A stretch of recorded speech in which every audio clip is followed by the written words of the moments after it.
I just wanted to, oh, There we go. well, no, I just wanted to preface this by saying that I don't know if you're going to want to actually, I don't know if I'll have anything useful to say this time.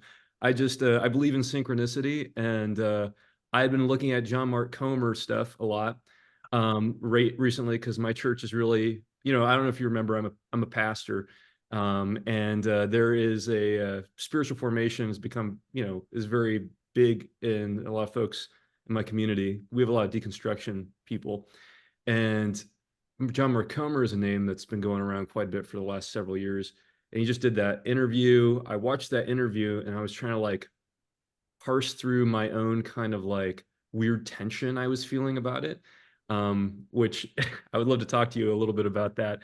But then I found that you had done a video a few weeks back on it. And I found your commentary on it both like helpful and also like I was like, oh man, I need to talk to him about this. And then I happened to go on your conversations Calendarly thing, and you had an opening. I didn't even it probably been 2 years since I even looked to see if there were any openings, and there happened to be an opening. So synchronous. Okay, things are lining up here. So I decided to dive in. Wow. Well, I will tell you, first of all, you should we'll have to find the link to our first conversation. We can put this below to give people context Yeah. because um and then also it's a funny thing that happened. I recently so there's kind of the Randos conversation where anyone can sign up. And then there's obviously other conversations that that somehow occur.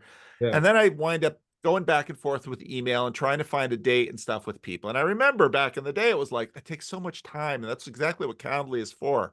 I Yeah. want to open up. So then I decided I was going to try and use Calendly for those other things too. And what I did was I altered some things in my setup. Hmm. And what that did was sort of lower the gate. And so 2 days later, I opened my calendar and it's like, where did all these conversations come from? Because I just got finished doing a conversation with a CRC minister, and he asked me, he says, how do you do this? Hmm. Because, what he does know is that he has no idea how hard this is, because if I would just open up my calendar would fill from Monday to Friday completely Yeah. with randos, and it would do that every week. And I can't have that. Yeah. So I've developed over the years this system, and it's makes this, it's sort of stingy. And Yeah. it was just, and then I looked at my calendar with terror because I had just flooded my calendar. And then it was, well, what do I do? Yeah. Do I write everybody and say, oh, I'm sorry, I had an administrative mistake? I thought, no, we'll do them all. So Wow. God had his hand in this. So here you are. Wow. Okay. That's wild, man. Yeah, I like I said, I hadn't even looked for since our conversation, Yeah. but I saw your video on this thing that I've been wrestling through. And I was like, oh, you know what? I really enjoyed that time. I enjoy Paul. I've been listening to your stuff for, ever since that first Jordan Peterson video that you put out, basically. And it just worked out. So I'm happy. I'm sorry for you that you've had all those meetings. Actually, you know what? Mostly pastors have found it, which is really funny because pastors are a tiny portion of people who listen. But Yeah, that's there's another really amazing Randall's conversation I did with a pastor recently, and he's Hmm. still deciding what to do with it. So Yeah, no, I mean, you left it on such a good note here. I remember I wrote it down. It's like you were asking the question, what exactly is God doing here on YouTube? What is God doing through? And you said this, and it whatever kind of this is. yeah, it kind of brought me back to years ago. I think last time we talked, you had been really diving into the stuff about like the egregore and all this kind of thing, Yeah. and the way these spirits kind of manifest. And as I watched John Mark Comer, what I'm relatively unfamiliar with him. I know that several of the pastors I work with are really influenced by him, but it was just kind of like shocking to hear for me. And part of this was like my own insecurities coming up that I'm like, oh, I realize that I kind of do some of these things that he's doing. But when you're looking at yourself from the outside, there's also this kind of like it makes me uncomfortable.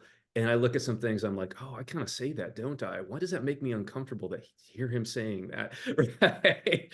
And so that phrase that you really landed on there, I feel like you kind of had to cut off your thoughts on it, but I was just like, I don't know if I'm so curious to hear how like your thoughts have kind of been developing on what you think God is doing here on the internet, because it's something that as a pastor, I'm increasingly both I'm trying to be hopeful about, but I'm also like, yeah, it feels like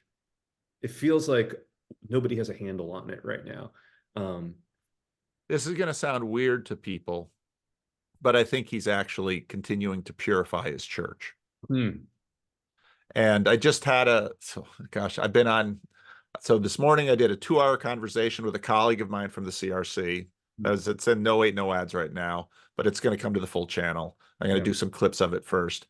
And yeah, then I did a Women of the Corner live stream in the membership section yeah, with a couple of women. And then I just had a little family. I just talked to my family, and my brother-in-law is a member of Park Street Congregational in New England, that is Boston, that is having one heck of a church fight right now. yeah, And, in talking and watching the CRC's church fight and then talking to the women, I think part of what's happening is that a lot of the institutional games that churches could play that really didn't help members, they just can't be played in an internet age anymore. yeah, It's just not going to cut it. yeah, Um, yeah, people are going to have to people are going to have to be real and honest and disclosing about all sorts of things, and it's going to cause a lot of chaos.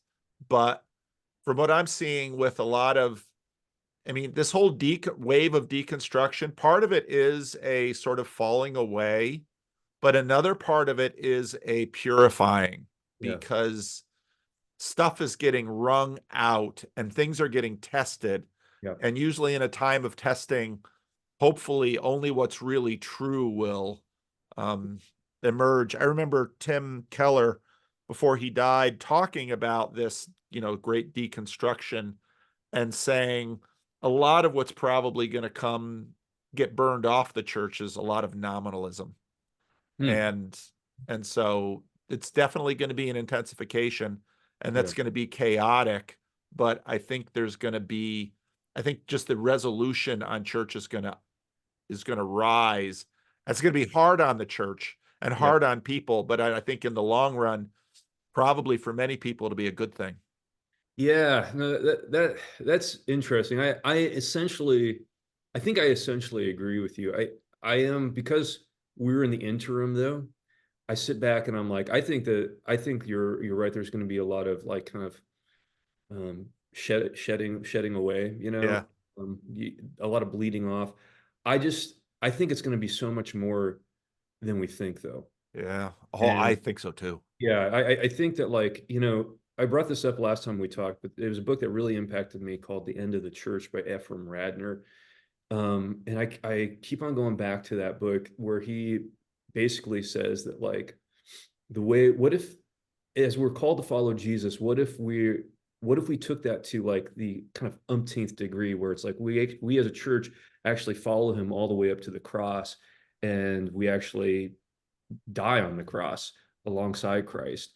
And this idea that maybe the way that, maybe the church actually has to die as the final like kind of gift to the world or something like that, something to that effect. And it's like, you know, um, it's so hard because some of the stuff that like, if I can use the language of trigger, that triggers me about the comments a guy like Comer makes is it's like there's this weird, I call it like the scrapbook effect, where I'm just increasingly around people from a ministry background that seem very comfortable cutting and pasting from lots of different things. Like they're like, oh, this is kind of neat. I like that. I like that. I like that. And they're just like slapping it, uncritically slapping it into this book because they're thinking it's very individualistic, and they're very like, it's just like, oh, it helps me. It helps me be a better me, basically. And so I'm going to put it in the scrapbook. But it's like all the stuff that they're borrowing comes from a broader context of conversation. It would be like, trying to put together a language, a coherent language out of just all the bits and bobs from other languages without understanding the grammar or syntax or anything like that. Yeah. And that's the thing that for myself, I've become more and more cognizant of in my own kind of like practices and behaviors where it's just like, oh, I didn't really think about that too much when I said that. I use the language, I talk about unhealthy a lot. Yeah. It's kind of Yeah. like an analogy or metaphor or whatever, but it's like, what am I actually saying? It starts Yeah. feeling a lot like Philip Reef. His critique of the therapeutic culture was that we dance around in this theater of the medical.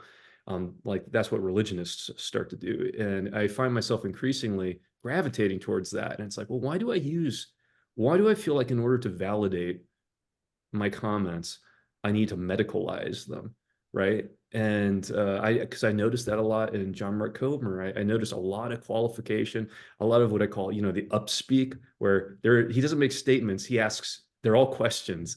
And I find that a lot with, my co-pastors who are really into spiritual formation.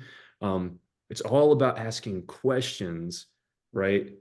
But the question is a rhetorical device it's not sincere. The question's not asked out of sincerity.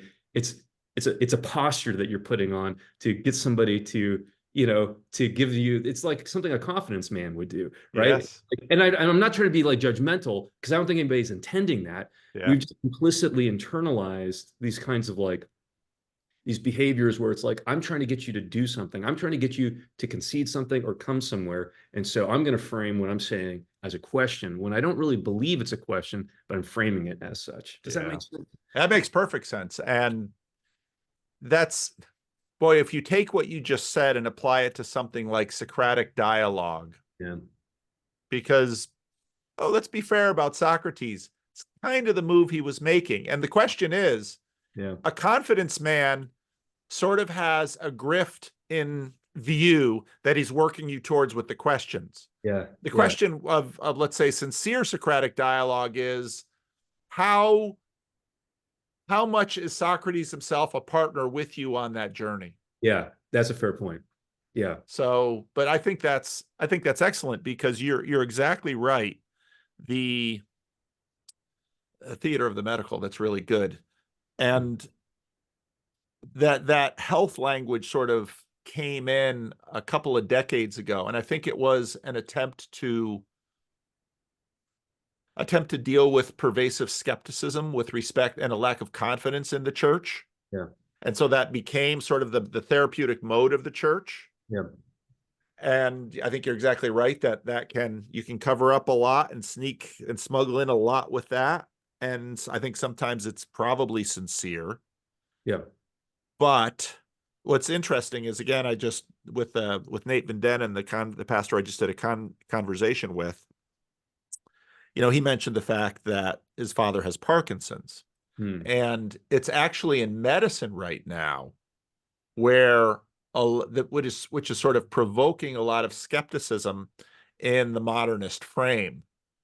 Because we just talked about, we just had a COVID vaccine that doesn't really necessarily mean you don't get COVID, whereas the measles and the mumps and the rubella and all those vaccines seem to work. And that was pretty straightforward. Once I got the vaccine, I didn't get the illness, but with this, I got the vaccine and the illness.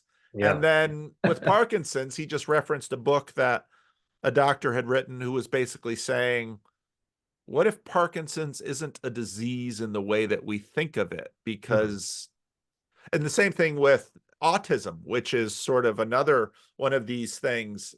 And I wind up increasing as a pastor, talking with people who have diseases that basically medicine is skeptical of, and you have the sense, you see the symptoms and you say, this isn't psychosomatic, this isn't psychological.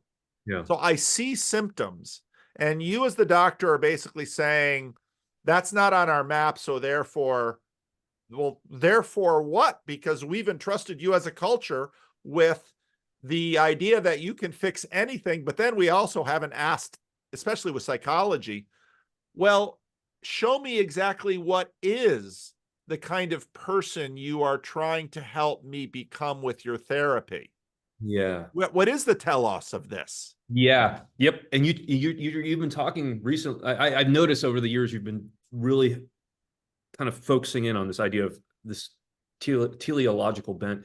And I think it is like to think through the ends, like what is the purposefulness of what you're doing here? Because I also think, he brought up the Myers-Briggs tests, Comer did, and that was another, like I've done a lot of like kind of career development training in my past for young people. Mm-hmm. And these tests are helpful to a degree, but I became like in my journey with that stuff, I became extremely disillusioned with it Yeah. because again, there's a telos, right? There's something that you're drawing somebody towards. And once you kind of like scooch them into that lane, it's like there's nowhere else for them to go. And so like I find like I sit around and talk to people about the Enneagram. I was just having a conversation with folks at my church about this the other day. They wanted to talk to me about my opinion on the Enneagram. And I said, well, I feel about the same way about that as I do about astrology and tarot cards. And they thought I was being like derogatory. And I'm like, I'm not being derogatory. I'm just saying that like people have been practicing these things for a long time. Like they've thought this kind of stuff. But the risk is there's a spirit in those things Yeah. and it's drawing you to something. What I don't like is when people they use these ways of self-realization as though like there's this kind of like Rousseauian naivete to it, right? Where they're like, there's a natural you somewhere, and you just need to get all the accumulation of society off of you. And then you'll find who your true self is. And these Right. tests will help you do that. But but that's so naive because these things are part of society that's trying to shape you from the outside, right? But if you just fall in one lane, it's like you become stunted. It's part of why I think there's so much mental illness in the age of the nuclear family in suburbia, right? It's like your village used to shape your character, right? It was a given. It was taken for granted that community was a good and that you actually like your identity was shaped and formed by the external environment that you were in, right? And so now that we think we've lied to ourselves and said it's all about my individual spiritual journey with God, it's like no, you're being taken somewhere by somebody, and you used the language several years ago. You started using the language of colonization Yeah. for what YouTubers were doing to people, Yeah. like they're colonizing your minds, your hearts, and it's like, yeah, that's kind of uncritically, like if you're just doing that stuff, it's like, oh, these are psychologists, they know what they're doing. These are helpful tests. It's like, no, it's these things are shaping you, and so that's my hesitation. I'm not trying to be like it's why the church began to talk about astrology and tarot cards as if they're like demonic. It's because they understood the power of that spirit. Like that can be the guiding force in your life. And once you start, like, once your day becomes about you thinking to yourself, well, I'm not going to do that because I'm an 8, right? Oh, and that person, they're a 7. So I'm not going to even try to interact with that person because I'm a this number and we're going to clash. It's like you become possessed by that thing, right? And you're being shaped by it into something new that you weren't before, right? It's not like it's just helping you develop more of you. It's like, no, it's actually replacing you and making you something else. Yeah. Anyway, And possessed people wouldn't. So one of the things that I've always been working on too is figuring out what on earth we mean by but what we mean by spirit and what we mean by angels and demons. And okay, what is possession? Because something that begins as descriptive yeah, very subtly becomes prescriptive. yeah, And sure. especially when so now I've never gotten into the Enneagram. And again, I don't know anything about it. I'm not trying to, No, you know, totally. do anything with it. But once you sort of take on the identity of that number, Yeah, it was sort of like I was, around for the whole Myers-Briggs thing, 3 decades ago, 4 decades ago. I remember my parents getting that book and we're all filling out the little sheets and who are you? I'm an INTJ, I'm an ENTJ. And the thing is that once you read that little description in that book, yeah, now you're sort of looking in this mirror and that mirror is looking back at you. And now I'm seeing myself through these 4 little letters. And now when something comes, I ask myself, and there's a little bit of question about what's my next move with this. Well, I'm an ENTJ, therefore my move is this and not that. And it's like, yeah, that there's a little bit of mind control, a little bit of possession that Yeah. this Myers-Briggs spirit has put into me, and it's starting to lead me towards this thing. And of course, when you get to a village, well, now suddenly on one hand, there's a little bit more security because at least you have a degree of temperamental diversity that's probably in that village. But you've also at the same time got some larger spirits that, of course, are shaping that whole village. There's no getting away from the mind control and from the possession. We are going to be possessed by spirits, and the only questions are which spirits and where are they taking us? Yes, and I think that's exactly right. And I think I run into a lot of like people who are like, they come from like these non-denom mega church backgrounds, and they don't believe that there's any. They think that there's spirits and then there's God, and then I'm like, I always Michael Heiser. I always want to get him to read Michael Heiser a little bit, just to kind of like parse that out a little bit. There's more going on there, but yeah, I think that you're right. I think it would be ignorant to say that we're a sea of spirits impacting, drawing us here back and forth. It's like I think the ancient Greeks, the way that they would talk about these things, daemons, and it was like it seems as though there's a lot of overlap between what we call emotions and what they call daemons, and it's like, and we even use there's like these kind of anachronisms where it's like we say, oh, he was possessed with anger, possessed with lust, right? It's like these things enter in and they totally reorient your perception of the world, and they're like, you have agency still, but those things are taking you somewhere, Right. right? And when I say possession, it's like, yeah, it's like that internal thing that's taking you somewhere. It's Yes. why, I'd say people can get possessed by nationalism, Yes. right? It's this, you're like on the healthy end of this, healthy, I just used that, right? On the Sure. good end of the spectrum, right? It's like there is a kind of like love for neighbor that's getting expressed with like patriotism and all that kind of thing. But when we say nationalism, a lot of times what we mean is there's this added layer of like control that the spirit of the thing has grabbed you. It's no longer you're caring about people. You are now like you're caring about the spirit, America, the American spirit. It's like we got to hold on to that, right? And yeah, so but we're a sea of those things. I think with the Christian, it seems to me, and correct me if you think I'm off on this, but it seems to me the Christian distinction has always been that when we say that Jesus is Lord, the the assertion is not that nothing else exists, but that he has dominion over it all. Right. Right? Right. It's all answerable to him, Right. right? There's not these other things where it's like, you drive around some areas in the country and you see the American flag and then the Christian flag beneath it. It's like that's the inversion of how proper ordering, right? If we think about the hierarchy of, influence or whatever. But yeah, and so as I look at the modern spiritual formation movement, again, like I'm kind of peripherally connected to it because I'm serving in ministry with folks who are very much engaged in it. But it seems like it seems like we're kind of playing out this this therapeutic, like therapy seems to be replacing a robust a robust, how to say it, like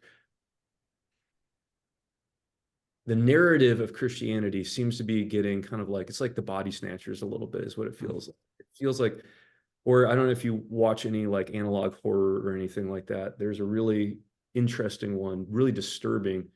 It's a form of narrative on YouTube. It's called Gemini Home Entertainment. And there is like the narrative that unfolds is like there's this alien presence from the outside that has infected the planet, the Earth, and it's like it gets itself inside of things and starts replacing it. And it's like replacing it from the inside out. And the invasion is from the inside out. And there seems to be there's something kind of powerful about that to me, because I think that's actually kind of how invasion kind of happens in terms of like replacement happens. And it feels like as we start shifting out, we start replacing our terms and our like kind of teleological frameworks for like the purpose of the Christian life. It's like it does feel like the thing is becoming something else. It's like Mm. Harold Bloom described it as the American religion. It's not Christian in the historic sense of the word. It's become a different kind of religion, that's more in line with what classic Gnosticism. And anyway, as a pastor, I'm probably too. overly neurotic, in reference to my thinking about this stuff. But yeah, John Mark Comer provoked that in me to where it's like, again, like I see that tendency in my own ministry and in the ministry of those around me, where I'm like kind of like selectively replacing components of this thing that I think historic Christianity, like I don't think it would have made sense to Paul the way that we talk about. Paul wouldn't have recognized a lot of what we're talking about here, it feels like, in Christianity. Yeah. I could be wrong about Well, that. it's in. So I was reading. Was working on a new members class, and in the Christian Reformed Church, that will almost always involve the Heidelberg Catechism. Mhm. And so I decided, and I was wrestling with, okay, how to help, unlike, if I were Orthodox, I would say, okay, you all want to join the church, you're going to be a year as a catechesis, and in that year as a catechumen, I'm going to have you go 52 Lord's Days through the Heidelberg Catechism. At the end, maybe, just maybe, I'll let you in. It doesn't quite work that way anymore. Hmm. But so I was thinking again, I was thinking about the Heidelberg Catechism through the eyes of this very diverse group of people, some of which will be baptized, some of which have been baptized before and will join the church.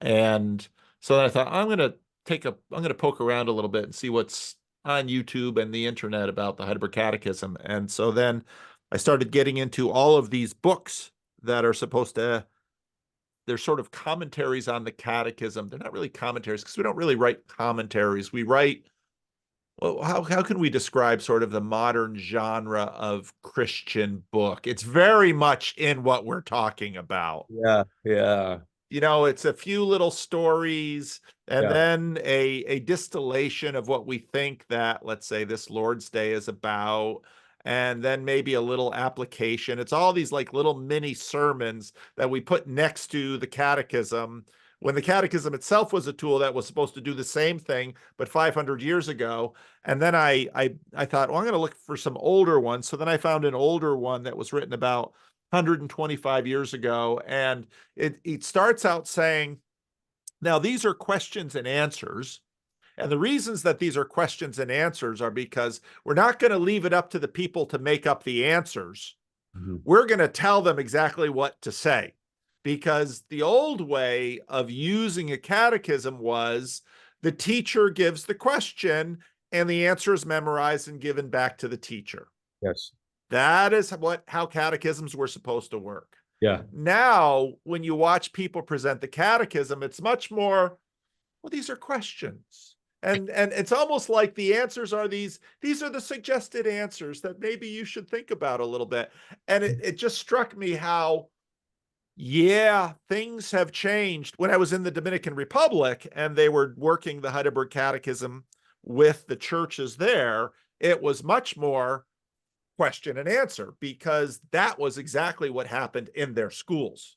Yeah. And when the well-meaning missionaries from North America would come to help start Christian schools, one of the first things they tried to wrestle away from the smartest, most educated people in very uneducated villages was, we are not going to do we're not going to do education like you received in Haiti, which was exactly the form of the catechism. Here is the question, here is the answer.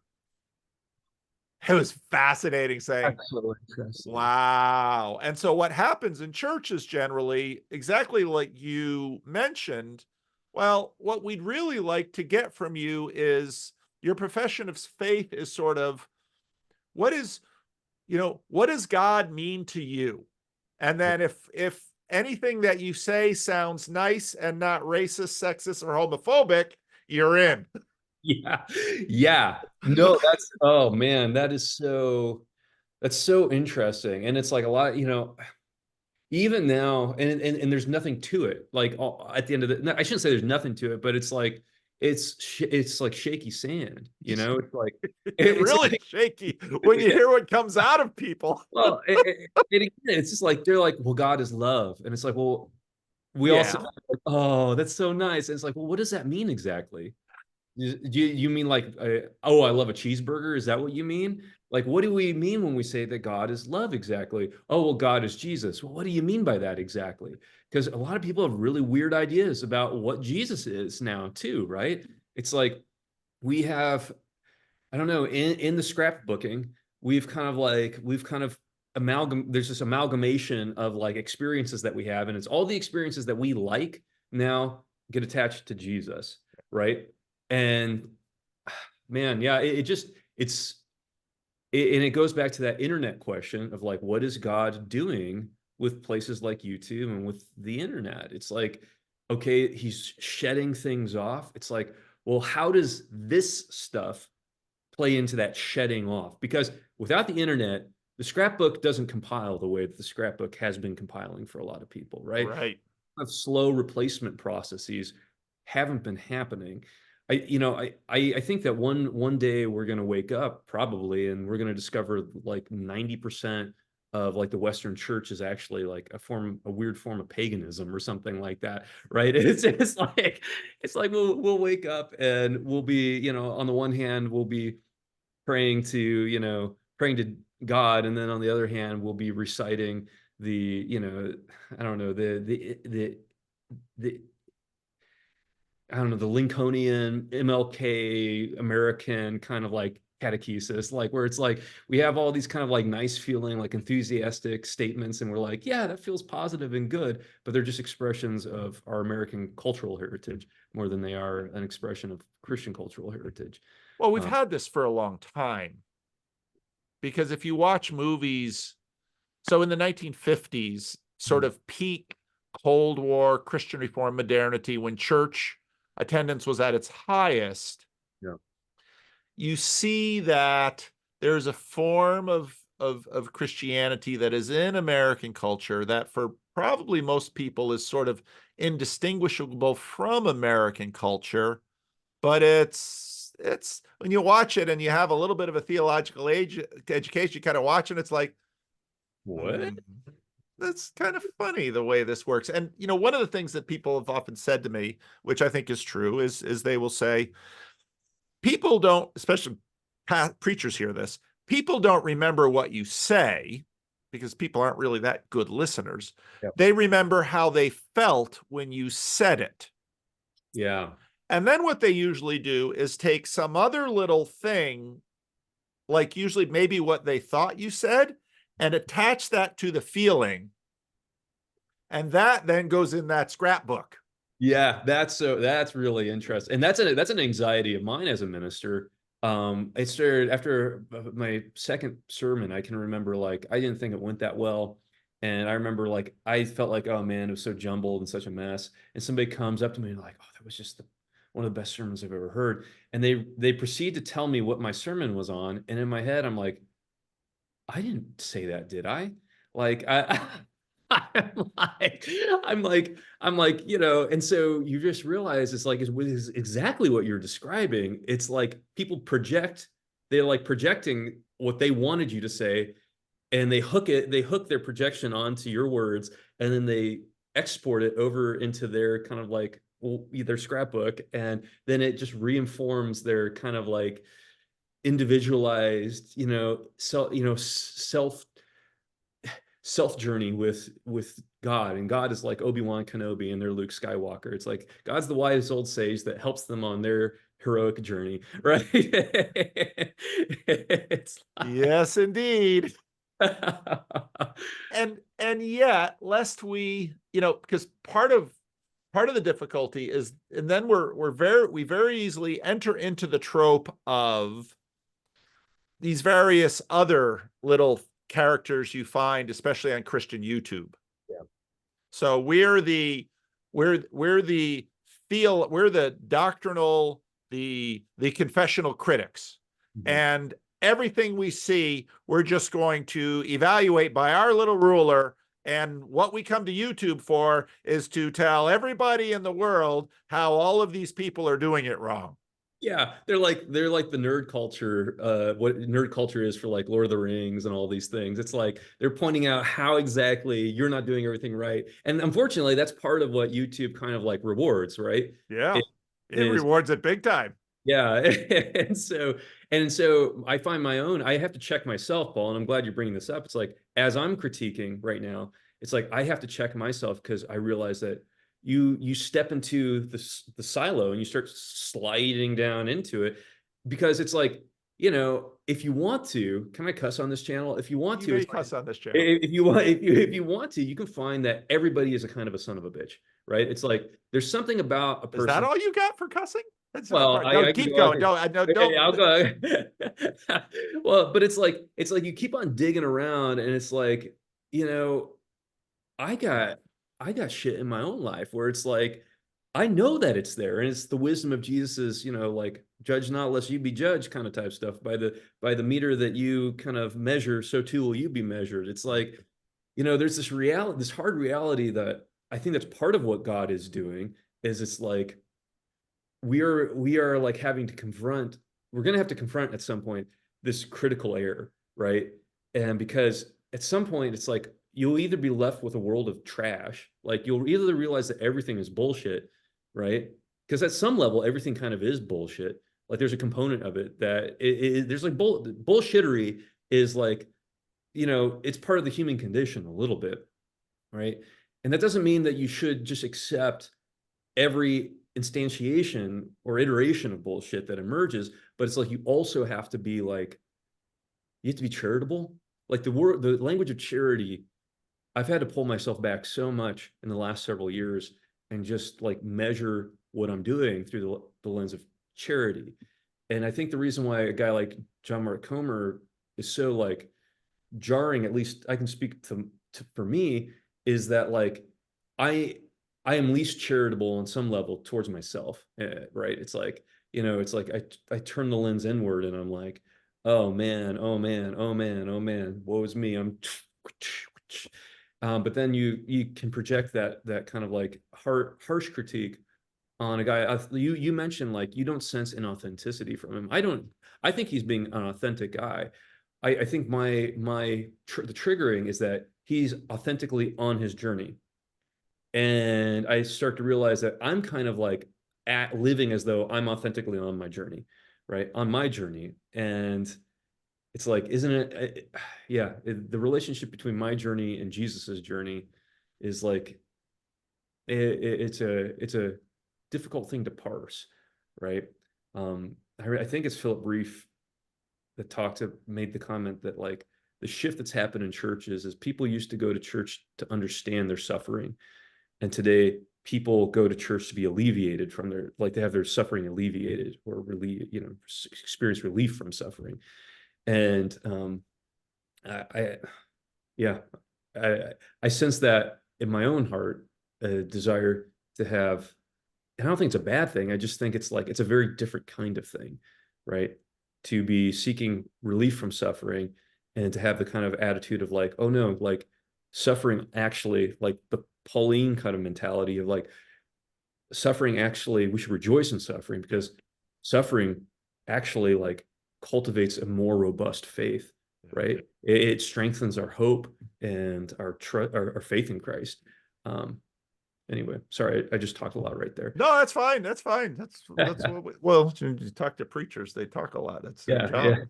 that's But true. no, but I think your point is exactly right. And part of what happened in, during the seeker movement is I think during the seeker movement, at least in evangelical spaces, you sort of had the creating many mega churches began having therapists on staff. Yeah. And, if you read someone like Larry Crabb, so Larry Crabb was sort of at the front end of that and also had some critiques of it too, Mhm. even as a therapist, because I think you get into that dynamic where we have through our, and let's be fair about many different kinds of suffering. Through Yeah. our medical technology, we were able to relieve a fair amount of common suffering for people, antibiotics, pain medication, et cetera, surgeries. And then through psychiatric means and psychological tools, we were able to relieve certain kinds of suffering for people. And all of those things were good. The church has long been in the business of hospitality and receiving suffering. I mean, it goes all the way back to Jesus saying, giving some cold water to, a stranger. Yes, absolutely. Yet there began, I think part of how this went is that clergy began to look around and think, well, what's our job then? And so when I was in seminary back in the 80s, the pastoral care classes gave lots of stern warnings that you are not a therapist. This is not anything, you're not educated in it. This is not what you are to do. But I remember coming out of those classes not having much of a sense of, well, then what exactly is my job? How exactly do I help people? And it was only in the years of experience with people that I began to sort of learn.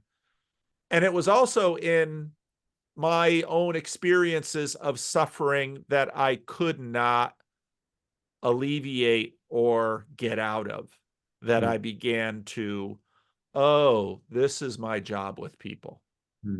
Because the truth is, on one hand, as a culture, we like to we sort of suggest to people that all of their sufferings are manageable by the doctors, the government, the lawyers, the accountants, the economy, whatever tool that we have as a society to throw at things, that all of your problems are resolvable and you will live a happy, healthy, fulfilled, add in all those buzzwords, life.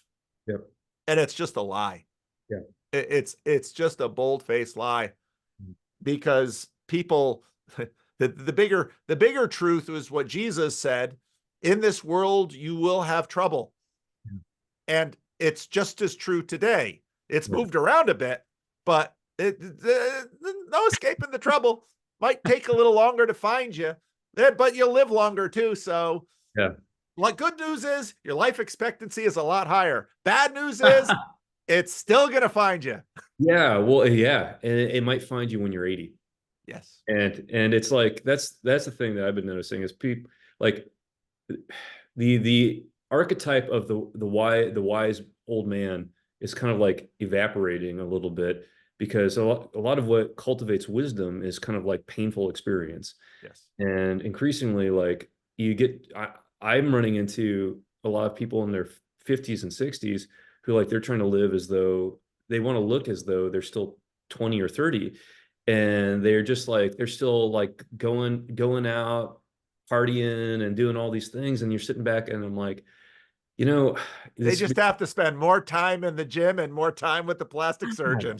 Yeah, it's so interesting. And Paul, I was blindsided by just how normalized Botox has become among women. In like people in my generation and slightly older, it's like it's like increasingly normalized. And maybe it's just I'm connected to like upper middle class suburbia, but it's like just in little ways. Like they're not like doing extravagant, but it's like just to smooth out that one the crow's lines that are forming, there or whatever. It's like, oh, it's like, and even among men, it's like there's this kind of strange vanity that is also like penetrating our experience of like what we consider to be suffering now. It's like now just the idea of age itself is of like turmoil that we have to be released from. And yeah, yeah. Anyway, these are the things that ministerially occupy my mind. Because again, like as a pastor, I look at that and I don't want to be judgmental, right? Yeah. I'm a good guy, but I sit back and I'm like, that seems off to me.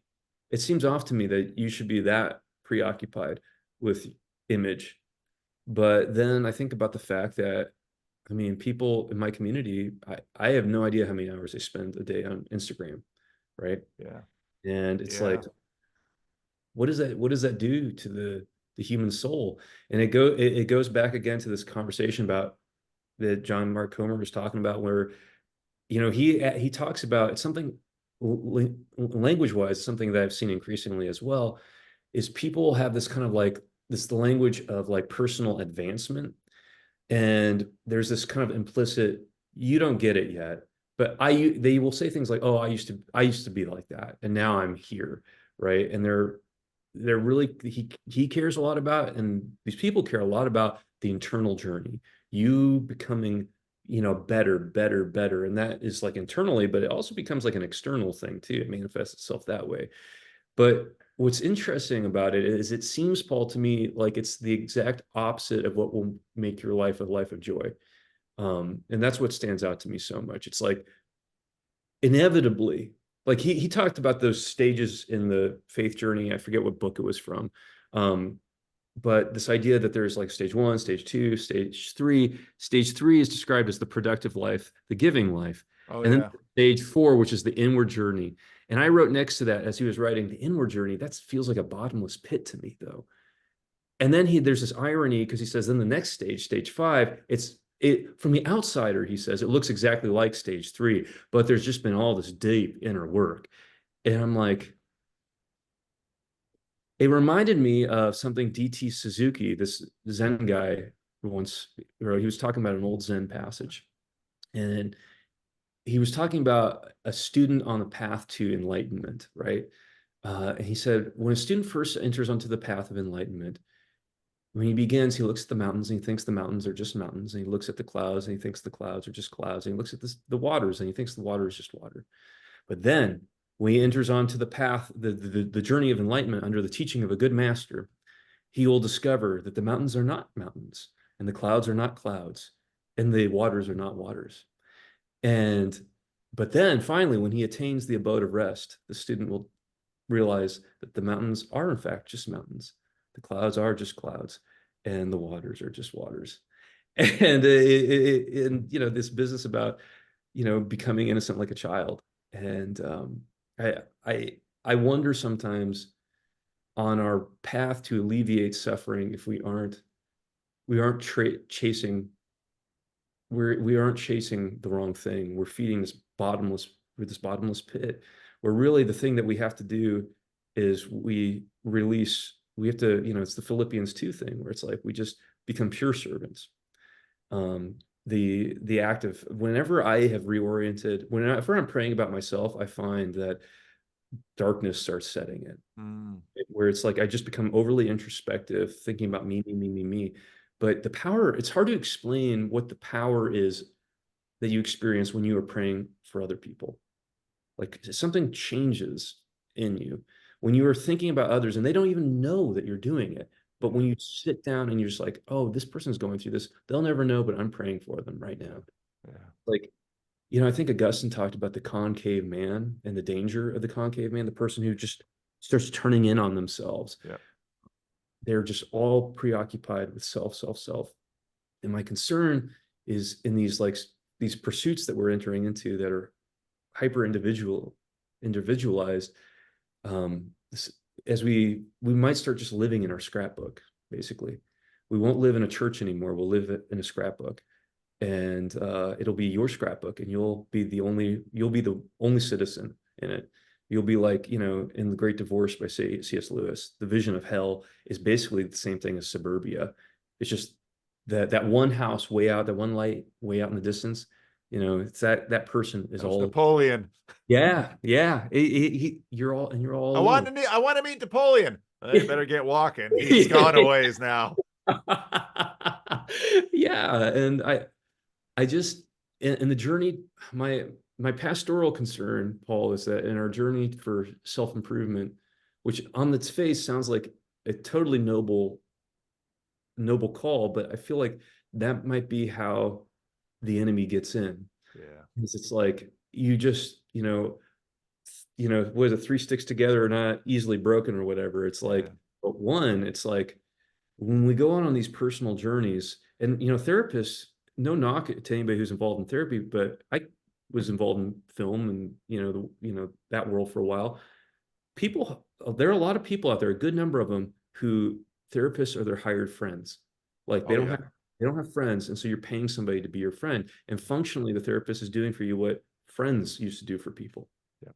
right? They were a place for you to talk. Yeah. And the problem is that, now it's just part of the economy now. And it changes the spirit of the thing. And it disconnects you from, because it's a one way street, Yeah. right? And so anyway, those are some of my concerns. And I again, I don't want to be uncharitable because I agree with you. I think John Mark Comer, he's doing well. And all of us in ministry, we mean well when we engage with these things. It's just like the prayerful process of discernment is so challenging. When we, you know, yeah, we we consult these things from a very pragmatic lens. Even, I mean, I don't know where you are with Jordan Peterson now, but I have to confess that one thing that, in reflection, that's alarming to me about some of his orientation towards Christianity is that he's doing so. I mean, he even used to say this. He's looking at through philosophically through the lens of a pragmatist, which is, the old what's the cash value of the thing, right? Can it do for me? And that's a complete shift in Philippians 2 spirit, which is like, what can I do for other people? Right. And anyway, I don't know if you watch Chad the Alcoholics channel, but Chad had a conversation with Neil, 2 hour conversation. This little corner is generating so much YouTube content. I sometimes think it's like Agent Smith in the third Matrix movie that's just kind of, I wonder if this little corner is going to keep growing and growing and growing, and it's in a race with AI to fill up YouTube. But Chad was reflecting on very similar lines to what you were just doing now, in terms of, because he was in AA and he was working AA, and it was just sort of like, stay sober, serve others. And he yeah, was wrestling with, well, why does that serve others thing? Why is that in here? Because yeah, certainly, and sort of in kind of the maxing phase, well, yeah, being an alcoholic, that's a problem. So you really want to address that. But if you go to AA to get sober and you just leave sober, there's this other piece that didn't seem to have any reason to be connected. And so then Chad was just reflecting on it, and he said, but the funny thing was that when I was actually serving others, I was being changed. yeah, And he was looking for the transformation from, you go to AA because your life has become unmanageable, and you come to the realization that, there needs to be a power higher than yourself who can deliver you from this. And so that I'm here to get off. I'm here to no longer be an alcoholic. Okay. So here, try this. No. I'm not serving others. That's costly, painful, troublesome, and frustrating. Yeah, but that's what you need. I mean, how often you know, I just preached on the Markan version of the rich young ruler. And, Jesus looks at him and loves him. I love that. I love that Peter puts that in, because yeah, I think Peter, when I read the Gospel of Mark, it's like, Luke might have compiled sources, but yeah, wherever we get the Gospel of Mark from, that dude was there yeah, because he yeah, notices so much. yeah. It feels like like what I love about Mark is it feels like it's a reporter, Yes, yes. like somebody on the ground, and it's like, and that's why, like, yeah, everything that he says in Mark is so fascinating. But yeah, the rich young Yeah. ruler. And Jesus is I mean, like, looks at him and loves him and says, just one little thing you lack. Just sell all of this stuff and come follow me. And the man goes away sad. because yeah, And then Peter, of course, feels insecure. I've left everything. It's okay, Peter. You'll be all right. Don't remember. Nobody remembers this dude's name. He's forgotten. You, Peter, you'll yeah. get to be crucified. You get the gift of crucifixion. Get the gift of crucifixion. So the story, the true story doesn't change. Yeah. It doesn't. It's just the truth. Yes. And so, no, that's gosh, we could talk all day. I know that. And but I'm glad by divine providence I screwed up my calendar and I opened up the floodgates and you came in, Eric. Yeah, well, Paul, I'm glad you did that too, because again, like I very much, you're doing a very valuable thing here. And I know that you hear that from other people, but it can't hurt to have another voice say it. It's like as a pastor, I look at what you're doing and it's just like you're you're doing something very valuable for the kingdom. And I think it is kingdom work. And Jesus Jesus is partnering with you in this. So Well, thank you. Thank you. And walk may with it. God bless your church and your ministry. And may he have mercy on us all because we're kind of a mess. Yeah. Yeah. No. Oh, it's good talking to you, Eric. Like you, Paul. Take care. Good one. Bye-bye. Oh no. Oh no, it's being recorded. That was every time I'd have staff meetings at like one of the universities, that was always like, oh, bring it down. But I used to come up to Sacramento probably a couple times a year, flying in there to go to Stockton. I had some friends out there, so frequented your old town. Yeah. Walk. It was a cool little area, I guess. Yeah, it is a cool little area, Old Town Sac. Yeah. I haven't done the underground. There's an underground tour in Old Town Sac now where because the old street level is quite a bit lower. And so now actually the street level of Old Town Sac is a little bit higher now. So there's a whole underground area there.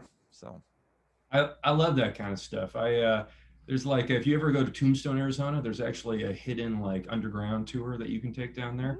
Where all the ghosts sounds like fun. So, you have to find the right person to ask, but yeah, there's an underground tour there. Well, we should begin. So you had a little bio of yourself, but why don't you go ahead and tell me a little bit about yourself? Yeah. I'm kind of like stream of consciousness sometimes, so I apologize in advance. A little bit you have to apologize for that on this channel? Yeah, well, fair enough. Well, a little bit of background on me. My parents were kind of like part of the like Jesus hippie movement, I guess, like in the 70s. My mom was deeply involved in missions. She spent time in Iran before the Shah fell. She spent time in Pakistan, all that kind of stuff. My dad was a DTS, that is a Dallas Theological Seminary graduate. So he was like that whole scene. He was a pastor when I was born. And yeah, my dad was a church planter. He got burned doing that up in Washington. And I was born up there, but we moved down to Arizona pretty soon after that. I grew up in a household where we didn't have television. The only things I watched were like Bible cartoons. Your viewers might not be familiar with Superbook or the Hanna-Barbera Bible Adventures. My first Bible was a comic book Bible. So I was deeply immersed in like kind of, what would you call like the evangelical Bible bookstore evangelical kitsch. Yeah. The social imaginary of evangelical Bible bookstore. Wow. And so, very Western United States too. I mean, oh yeah, totally. I didn't know that at the time, but later on, of course, what's that book on evangelicalism that came out a few years ago? I can't remember her name. It was a big book though. Worthen? Apostles of Reason? No, it was just called Evangelicalism. Oh, okay. I can't remember. It was a popular book. Even Al Mohler interviewed this author. But I remember I was reading through that book and I'm like, she's like talking about the history of Western fundamentalism. I'm like, oh man, that's like, that's me. It's like all the people my parents were talking about. my mom, though, it's kind of weird. My mom was also very involved, like with civil rights, and my dad was, a Baptist preacher. My mom did not want to be part of the Southern Baptist Convention though, because she grew up in the South and knew about that whole relationship. So we were actually part of the Conservative Baptist Association, is what my dad was with. So we went out to Payson, Arizona, which is a small kind of, at the time it was like, they didn't have nothing. They just had a grocery store just open up when I was out there. And so my dad was minister, trying to raise a family. I think he was getting like $10,000 a year or something like that, trying to raise a family out in the small town rural community. And at some point, they had a guest speaker come in and they were like speaking, I don't know, they were doing all the crazy stuff. And my dad was like, everybody loved it. My dad's like, oh, I can't do this. And so he went on a walk that night and decided he was going to apply for law school. And so he did the opposite. Most people, they're lawyers and then feel bad and become pastors. He was a pastor, felt bad and became a lawyer. And so we moved down. He went to law school down in Tucson. So we moved down there and lived down there for a long time. I was, lived in a pretty like diverse cultural context. Yeah. I was, my mom tried to get me to enroll in they had magnet schools, is what they called them down there. It was like kind of these places where they let you kind of like explore sciences and arts a little bit more in a more focused manner. They wouldn't let me go there because I offset my school's demographic there. I was like, I was like the white guy there, the token white guy at my school. So they wouldn't let me leave. But so went down to Tucson, lived there for quite some time. My dad was a lawyer there. We moved up to the Phoenix area. I can remember being in about third, fourth grade and thinking to myself, as I was looking at all the church kids my parents were making me hang out with, thinking to myself that this church stuff is kind of malarkey, right? I can remember like I was really into UFOs, aliens. When I was a kid, I was a really strange kid. I watched a lot of X-Files as a child. I believed in ghosts and like I thought Bigfoot. I thought the truth was out there, Paul. The truth is out there. And so my first book report was on a book about UFO abductions I ever wrote.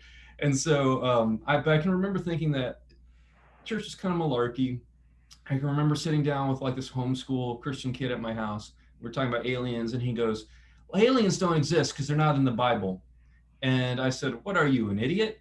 Cars aren't in the Bible either. Do you believe in them? And that was my defense. And so, so that kind of, from about third grade through middle school, in middle school, I became like a skater, punk rocker, and I was convinced church had nothing to offer me. Yeah. And then at some point they hired some like, what would you call it? Like a youth pastor, I guess. He had like blue hair. He was punk rocker, skater. He liked all the things I liked and liked all the music I liked.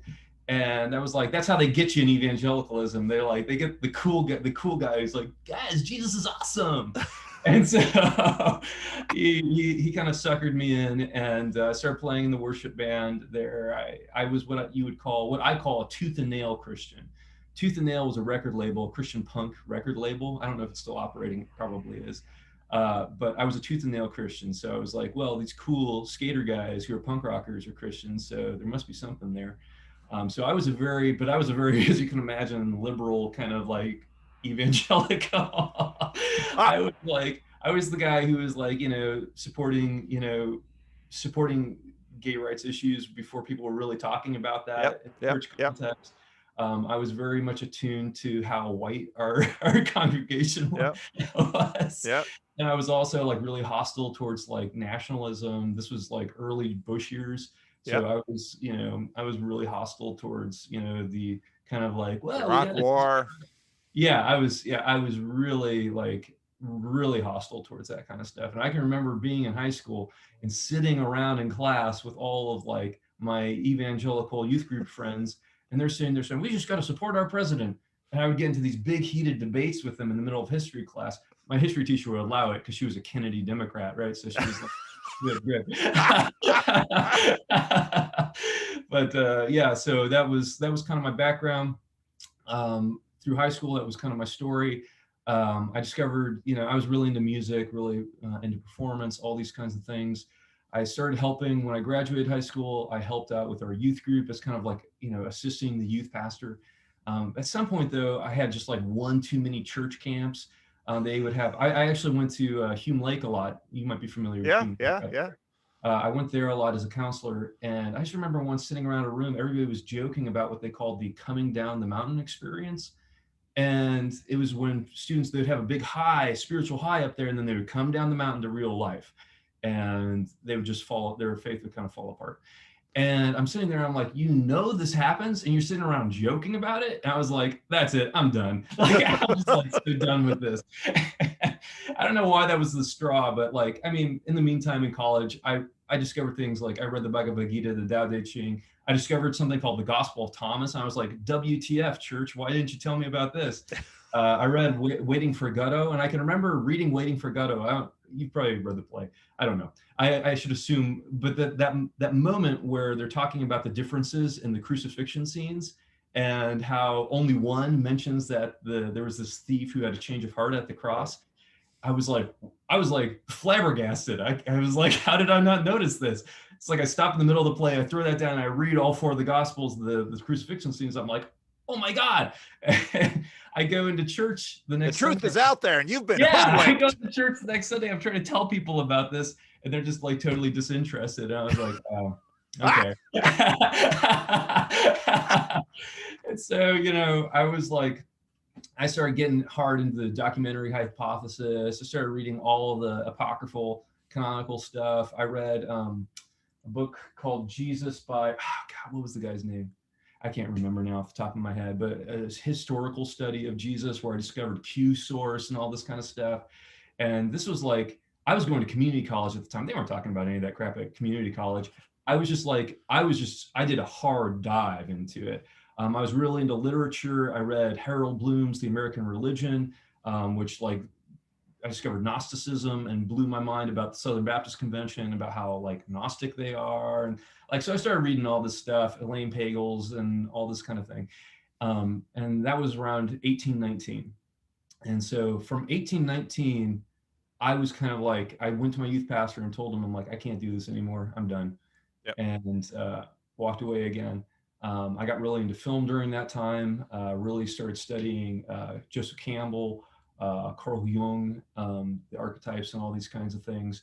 I got really deeply interested in that, especially his surveys of religion, because I also thought I began to think that religion was a helpful way of like understanding human narrative. Because I thought I began to think that religions were true in the way that like Shakespeare was true. It spoke about like something like, there was like a mythical psychological core underlying it all. And I was like, this is why these stories kind of resonate with humans. And so I want to know how to access this so I can write successful screenplays, right? I'm the perfect like commodity, like, whatever. But, Karl Marx would, cringe or say, see, told you so. But so got really involved in that. I moved to Los Angeles at some point. I wrote some scripts, nothing anybody would ever hear of. The other thing that you should know about me is I've always been really suspicious of social media and all of these things. I have a flip phone still. I haven't gone on Facebook since 2012, probably. And so that's like, I'm very suspicious. I don't have IMDb. I try to, if there is anything about me on IMDb, it's because other people put it there, not because I've put it there, kind of type of thing. But I did some short film work. I helped, others, other people writing their stuff. I acted in a few like music videos. But it was kind of like. Is there acting in music videos?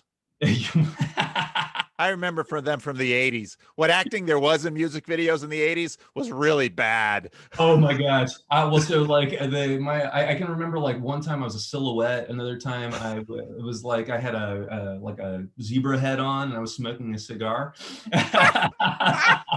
But Paul, I mean, it's so sad. It's so sad. My heart breaks for like the city of dreams, the city of angels, right? It's like, man, there were some people I worked with who had been doing it for like 40 years and they were still doing stuff like this was non-union work that they were doing. And they still thought they were going to make their break. And you're sitting there and it's just like, it's a city of these broken dreams, man. It's like, that's such a cliche, right? But it's like, it's true. At a certain level, you just like, oh man. And nobody talked about the job that they actually had, which is what they paid, how they paid their rent. They all talked about like, what they were aspiring to be, right?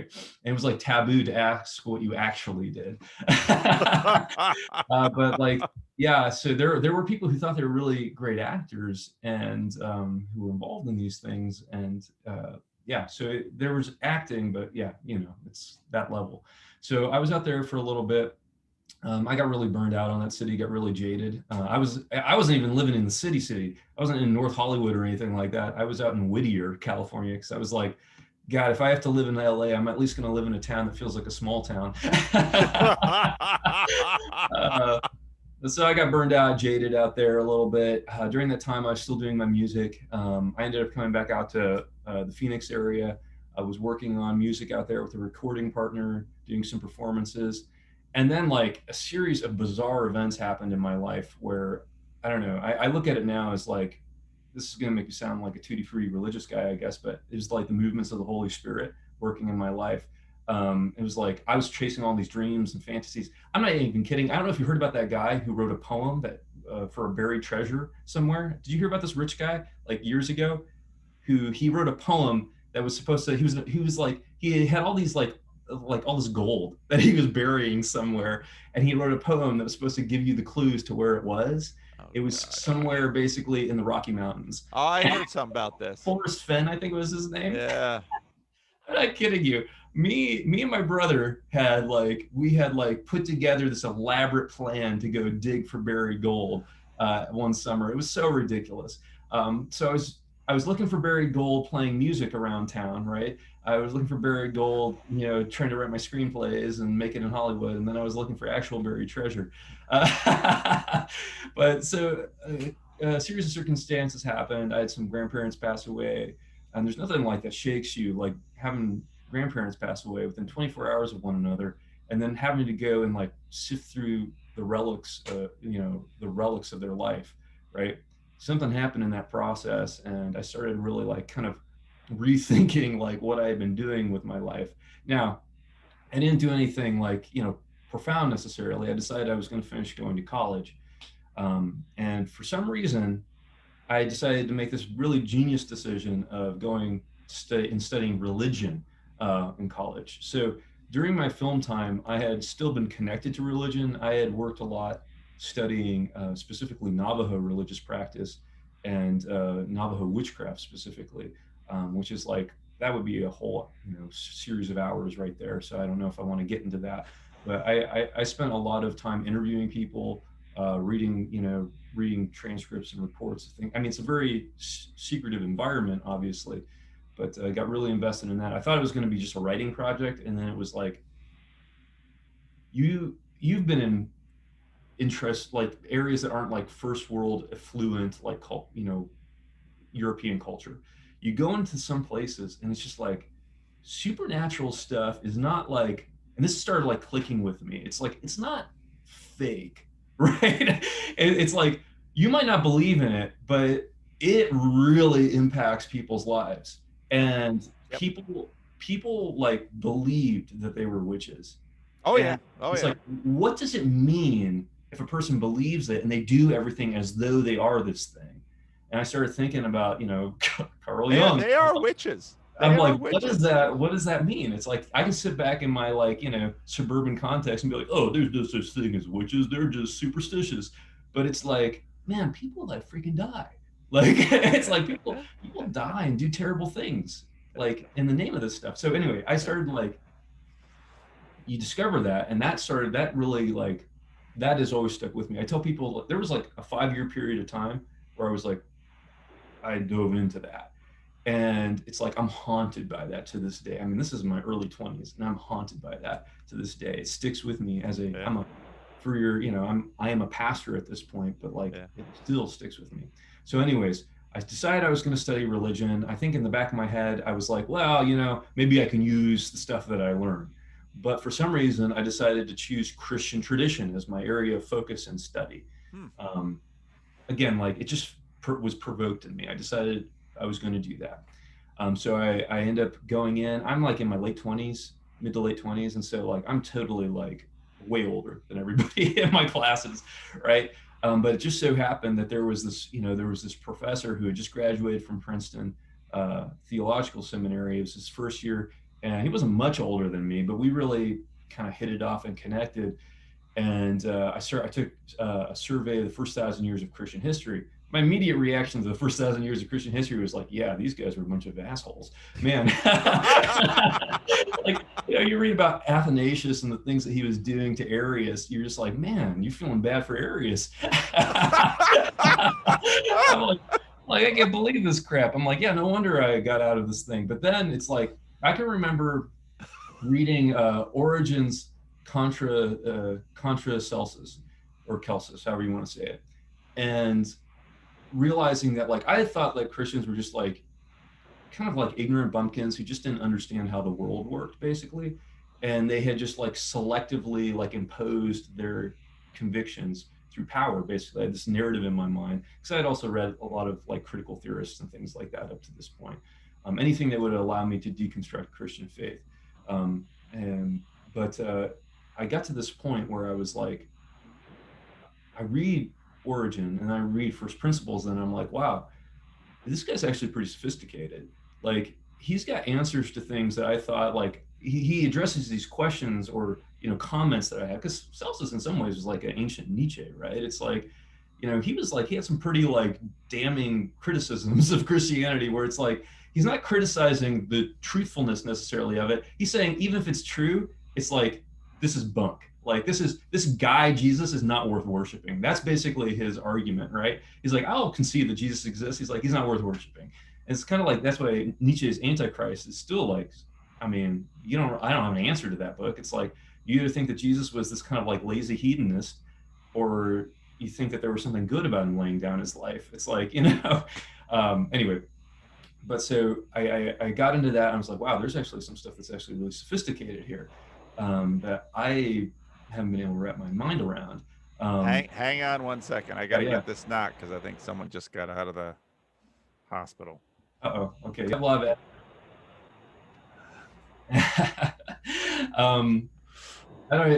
I forget where I was, but I was Celsus. Contra Celsus. Yeah. I started reading then into started reading a bunch of other stuff too. It's like part of what this guy from PTS suggested that I read. He's like he had me read Augustine's Confessions, or Augustine, however you want to say it. I'd never read that before, and I was like, whoa. Again, like then I started reading more Augustine, and I was like, oh, this guy was really smart too. What in the world? And his comment about Genesis, and I'm like I thought I had debunked Genesis as just kind of like fable or whatever. Sorry, I've got my train coming by here.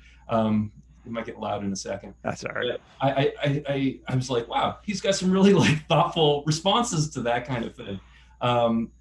I also found Origen's comments about the spiritual reading of Scripture to be really compelling to me. It was like something I had never heard before. It was God's literal word.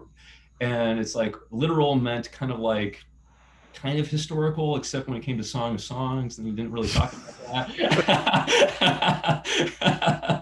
that. Anyway, and so read Gregory Nyssa, read all the Cappadocians, and then also read the Epistle to the Romans. Just my teacher said, just sit down and read it in one sitting. Yep. And I was like, I had already been kind of into Soren Kierkegaard years before. I was like, wow, there's some really interesting ways of looking at, the binding of Isaac and all that, when I didn't care about any of it. And I read Romans, I'm like, wow, this is the guy who inspired Soren Kierkegaard's writing style. Yeah. Like, it's like, he's actually really intelligent, like Paul is. It's like, he's not just like, this is the Bible. It's like, wow, this is a pretty interesting way about going about an argument. And so read that. Then I wanted to read Galatians and all of his letters, right? And he also had a really interesting approach to the Old Testament, which I had never heard before, which I thought I had never heard before, where it's like, all this stuff is signs of what's happening. And, like Abraham, Sarah, these are signs of Christ and all these kinds of things. Then you read Hebrews. And to me, it's like Hebrews is the most important book in the whole New Testament to read if you're trying to get kind of like a handle on Christian hermeneutics, right? It's like, what's the lens by which we read Scripture? It's like, oh, you get a sense for that in Hebrews. And I just had never even thought of it before. I had always been like under the impression that, Jesus was just this like teddy bear that we all held in love. And the Old Testament's like, sorry, that's just how it is. And we got to go to war. And so, and I was always really not compelled by either of those images of God or of Jesus, because Jesus to me was always like the hardest thing to access in the Bible in a lot of ways. He felt like David Bowie's character in The Man Who Fell to Earth. He was like a space alien. Like And so I never understood this, Jesus as like, oh, hey, it makes me feel so good. Right. But so I started having the lid kind of thrown off of like my way of understanding the Bible. And so all of a sudden now I was like reading it again with like a fresh set of eyes. It's like, I'm reading like the Gospel of John, and I'm like, is Jesus being sarcastic right here? That's what it like kind of feels like. And that exchange between him and Pilate about what is truth is really like, I don't know, just it felt like a modern author had written this thing. It was like so resonant for me. So really started diving into that. And this was at a state university, public university, is at Arizona State University. I had this experience. And then the next thing that happened, I started studying deeply like the historical critical approach and the criticisms that are leveled against Christianity and what they're based on. And I'd always just been under this assumption that like these are really like airtight arguments that these people are providing. And then you realize it's just not.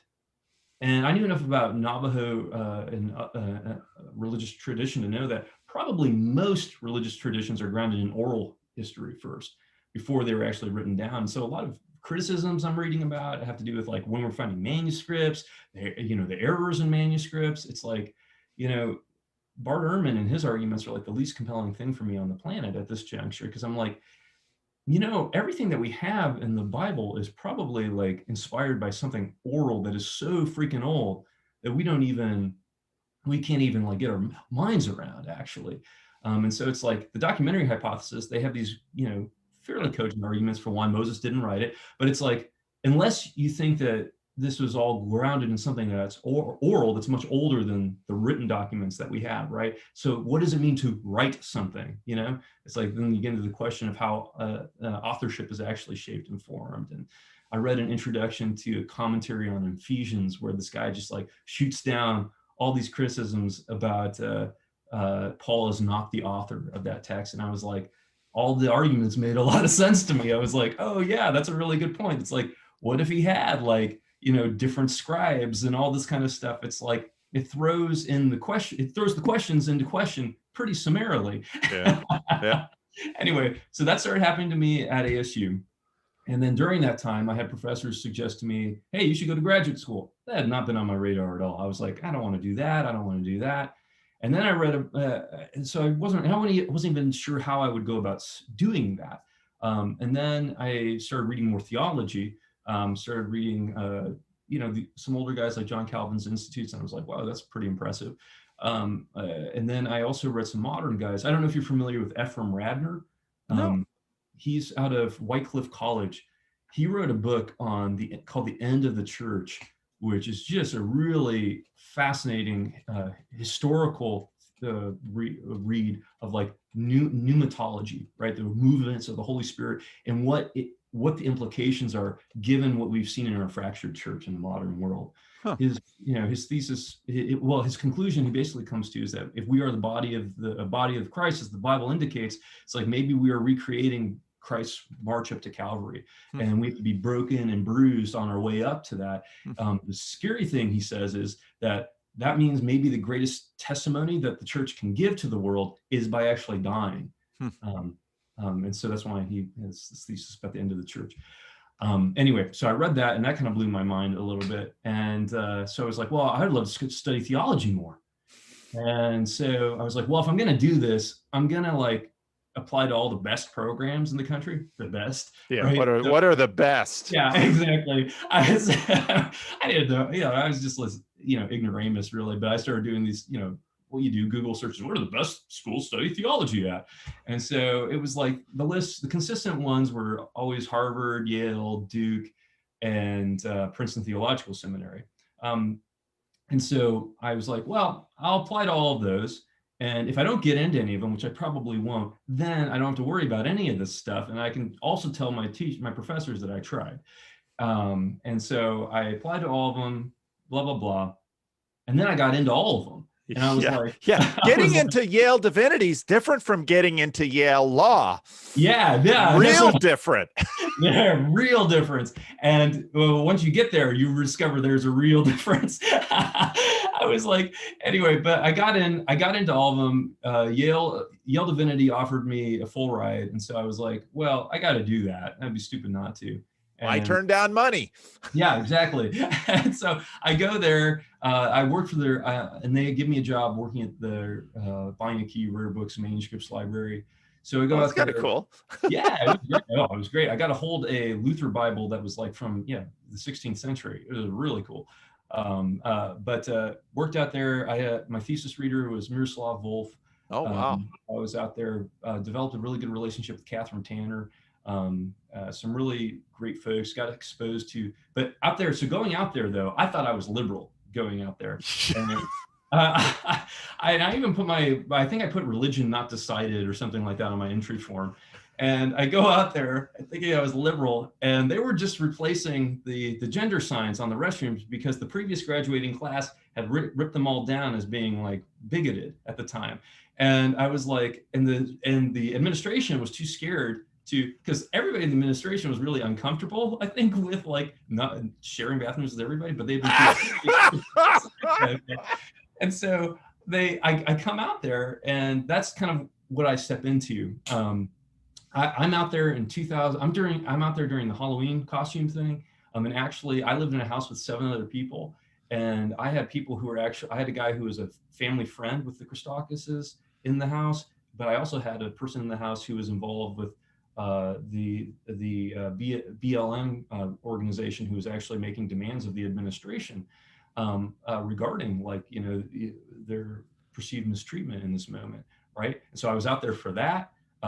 Was down in the yard when all the yelling and screaming was happening. That made so much news, and I was like, man, what is going on? Like I was like, I was just baffled. And then I started taking some of the seminars, and a lot of them were really good. Some of the old school people that you have working there are just like really, really intelligent. There's a guy named John Hare there who's just like, really thoughtful theologian. And obviously Miroslav and Kathy are both like really thoughtful too. But started reading, Schleiermacher and all these kinds of things. But then we got into like James Cone and to Mary Daly and to all these kinds of like into Lynn Tonstad, she was also up there. So we got into into like queer theology, and there was a lot of stuff like that going around. James Cone came up and spoke at the Divinity School before he passed away. It was the first sermon I ever heard where somebody actually quoted the Gospel of Thomas in their sermon.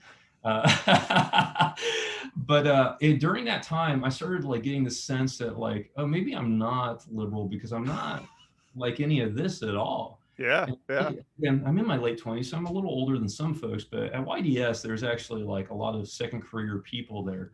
I can imagine. But everybody around campus was pretty radical. And then the stuff with Trump started happening. I don't watch the news. Like I haven't watched the news. Like I will get snapshots of it like once a week.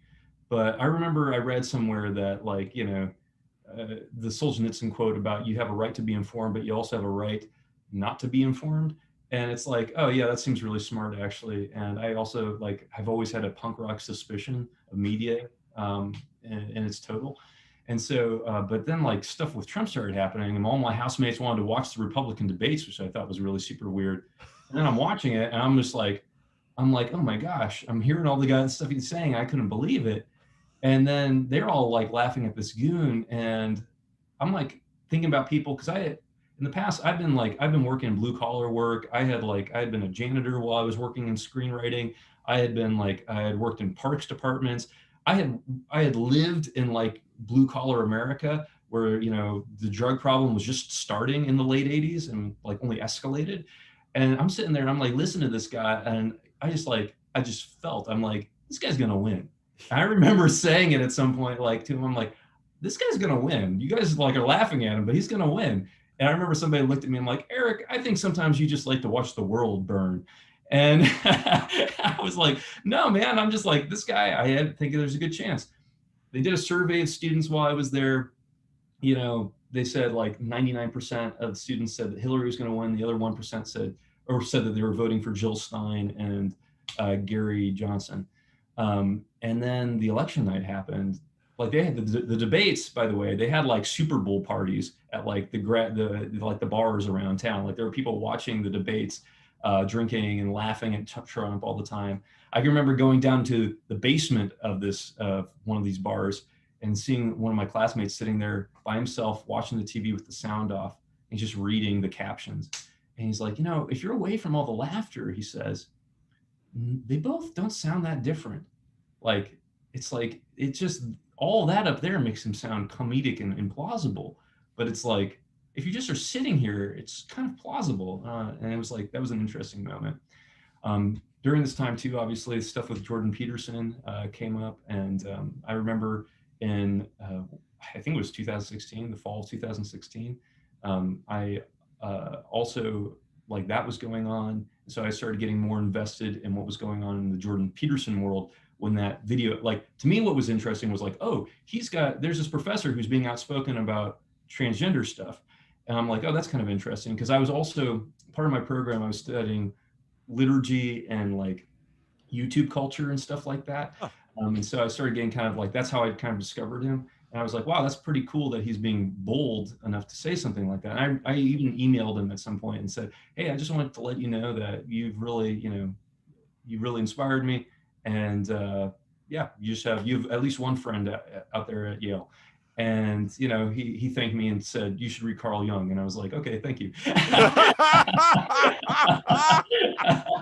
And then it was like, the election happened and they canceled classes. People were crying in the streets, like literally crying. There was a teacher who got up and he read Lamentations in tears. He read Lamentations to class. After Trump got elected.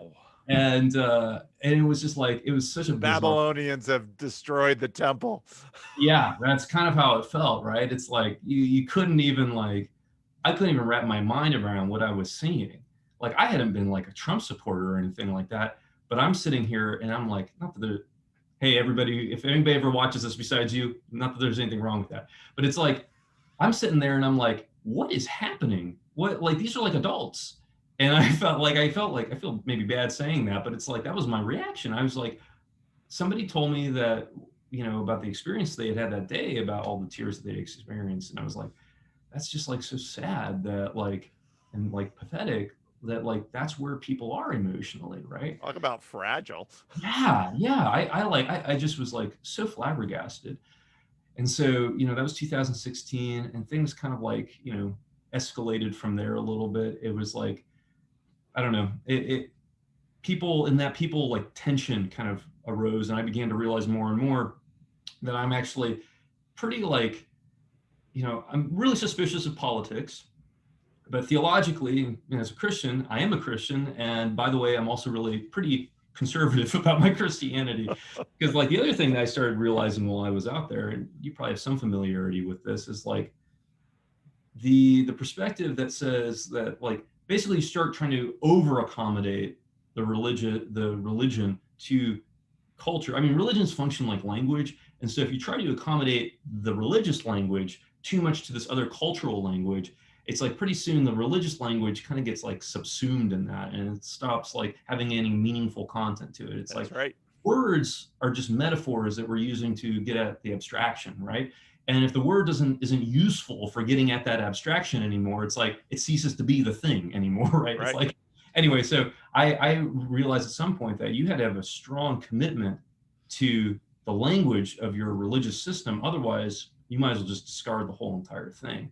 And I hadn't seen any credible arguments to me for discarding that thing, because the alternative to focusing in on and committing to your religious language system was complete fragmentation and unknowing. Is what I was experiencing, especially after the election. I was just kind of this is what you get. This is the foundation. This is your foundation. It's you are experiencing collective cognitive dissonance right now because your religious system has failed you. Yes. Right? I remember I heard a Lutheran minister say his experience of it was as if somebody found Jesus's bones. It was that Hillary losing was as if somebody had found Jesus's bones. And I was like, oh, that's really an interesting way of thinking about this. And then I read Erik Vogelin, I think. He made this connection between Gnosticism and some of the political movements that you saw manifesting in the late 70s. And that kind of drew some connections to me, as well as like, really, we're talking about counter religions right now. And so I'm gonna pick the religion that I'm gonna commit to. I'm really gonna press into that. And so all that happened. I graduate. I don't want to go through the PhD stuff because I'm just like, I'm kind of over academia at this point. And I get a job at Arizona State University teaching, and also over at, there's a university out here called Grand Canyon University. I get a job there teaching. And so I come back out to the Phoenix area to do that. I know during this whole time, Paul, I haven't had a church that I called home. I knew that I had to get into a church though. The first thing I needed to do is get into a church, because if you don't build a church into your rhythm, it's really easy. I mean, we're discovering this now in the wake of COVID. It's really easy to cancel church out of your rhythm. Yep. Right? And so I immediately started looking for churches. Eventually, I stumbled into this local church right down the street from me that's meeting at a performing arts studio in our Old Town area out in Peoria. Turns out that the pastors there have very similar background to me, and in terms of like being involved with music and kind of like, deconstructing, right? Luckily, they reconstructed in the way that I reconstructed as well. They were really something that I really became committed to while I was out at Yale, is the importance of church calendar and liturgy. I think it's really unfortunate that we've lost some of that. They were really committed to that as well, and really hit it off. It was really kind of like just fortuitous. And so I started going to this church. Me and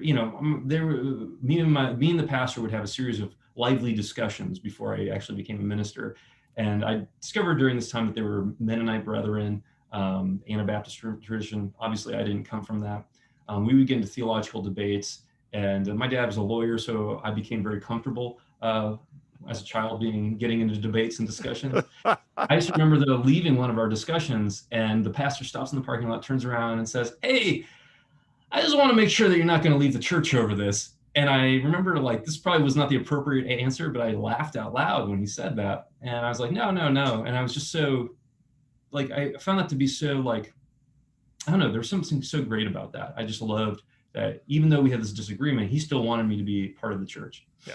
And so that was when I decided, like, I'm committed here. And, as I was teaching, I was getting more involved in volunteering and serving at the church. At some point, the pastor approaches me and asks me, says, "Hey, I'm sensing a pastor's heart in you. Is that something that you would consider?" And we kind of entered into that process. I went through, all the process with the denomination, the Mennonite Brethren, and got licensed with them. And I'm still bivocational. I'm still teaching over at the universities. But I'm also now this Mennonite Brethren pastor, which has been kind of like a weird journey in and of itself. I mean, we're not like, we don't have like big beards and ride horses and buggies or anything like that. We're like a really hipster church. We came into this Old Town area. We revitalized a lumber yard, and we have a coffee shop attached to our church, right? We don't call ourselves, our building's not a church, it's a venue space, right? and a church meets there. Oh, you're such a church planter. Yeah, so totally, right? And I moved down the alley from the church, so I can see the church building from my house. Really, because I really believed in like the importance of local and being kind of connected to a local body and people in a community. Because something that just really always exhausted me about kind of the evangelical project, it seemed like people were commuting 45 minutes to go to church. And it's like, man, how much of life are you not doing with people in your community, right?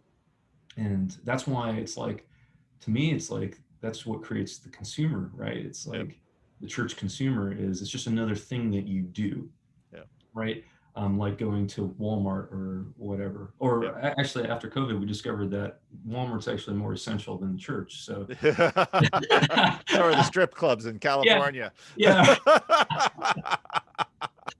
And so I've been pastor of our community groups specifically. But I was out here, obviously during COVID, and I can remember being like, this was like a hard year and a half to be a pastor. I was in Arizona. I wasn't even in California, and I can say that. And I just remember I am not, I'm not anti, I think COVID is real. I'm not one of these people, but I remember sitting with my elders and really resisting closing our doors, Yeah. because I just said, it takes about 3 weeks to establish a new rhythm in one's life. Yeah. And then it'll take something like COVID to disrupt that Yeah. new rhythm. Yeah. And that's why I'm like, hey, we can be really cautious, but it's like, I just don't think we should stop meeting. Yeah. We ended up deciding as a team to transition into that and into doing online. Luckily, we were a church with a lot of artists and creative personalities there. We had people who had live stream equipment, and so our church is only about like 100, 150 people, but we were able to put together what I thought was actually pretty like within a week, we were able to put together our live stream kind of like system, and it operated really well. We were able to maintain community surprisingly throughout COVID. We really emphasized small groups during that time. But it was like, oh God, it was just like so painful. I don't think like dark, it's like, I didn't realize what dark night was until, you're just like sitting in your house by yourself, like, because, you can't go. And it's like, I remember it being Easter and just like, we were recording our live stream and there's just like nobody else there. And I just remember looking out the window and just being like, this is Easter morning. And it's just like, it just feels like any other morning right now. Yeah. It was like so tough in a lot of ways. We made it through. I think overall our church really responded well to the moment, but it did leave a lot of, I still have lingering question marks in the wake of that. Yeah. Because it's just like, I don't think that this goes away. I think a door of possibility has been opened in the way that school shooting became a thing after Columbine. Nobody thought that was possible. Then it happens and it becomes possible. Yeah. I think that, we live in this kind of like theater of medical and media. And it's like, right now, it's like, we're all just kind of playing our parts in it. And I really do think that, I think that this is going to be a perennial kind of issue that the church has to deal with, shutting its doors. That's my perception. But then, being out there, I found in my heart a desire to be a church planter still, or a replanter, one of the two. Because I find something really, I think there's going to be a lot of communities dying around the country, and I find them. Yeah, a lot of churches are going to die. Yeah, and I feel there's a call to just like try to save and salvage, too. So anyway, I've been just talking so much. That's been great. I love your story. It's a great story. It's so cool. Thank you, man. But yeah, I discovered you early on in the process. I think my brother, he's a medical student out in Baylor. He pointed me in your direction pretty early on when you posted that first video. He's like, "Oh, you might be interested in what this pastor guy has to say." And so I'm not involved in social media, so I wasn't like leaving comments for you or all this kind of stuff. But it's like, I've been following you since probably that first video. Holy cow! Really kind of got off the ground. You were compelled by the way that you engage with people. And in fact, I've had students come up to me who have started coming back to their faith through Jordan Peterson, but then started realizing that there was like, Jordan Peterson's not Orthodox, and he's actually kind of like heretical in a lot of ways, is how they would describe it to me. He's like, they're like, we noticed that a lot of the language you use is kind of similar to what he says. You talk about archetypes a lot and Carl Jung. It's like, what are your thoughts about Jordan Peterson? So we would talk, and then I would always point them in your direction. I'd be like, you should watch this pastor, Paul Vanderklay. And so yeah, I've been aware and paying attention to you. I mean, beyond being a really good pastor, I mean, I'm not trying to toot your horn or anything like that. It's just like the level of reading and like thoughtfulness like you give to things is just like remarkable to me. You strike me. In my head, I've told my brother, I have told him this. I'm like, man, just based on what I've seen from you on YouTube, I'm like, you're the kind of pastor that pastors should aspire to be.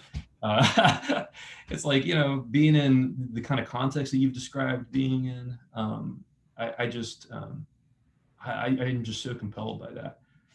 Dedicating your life to that kind of service, and then finding a new area that needed ministering to, and just seeking that out. So just, yeah, really compelled by that, man. Oh, thank you. It kind of grew.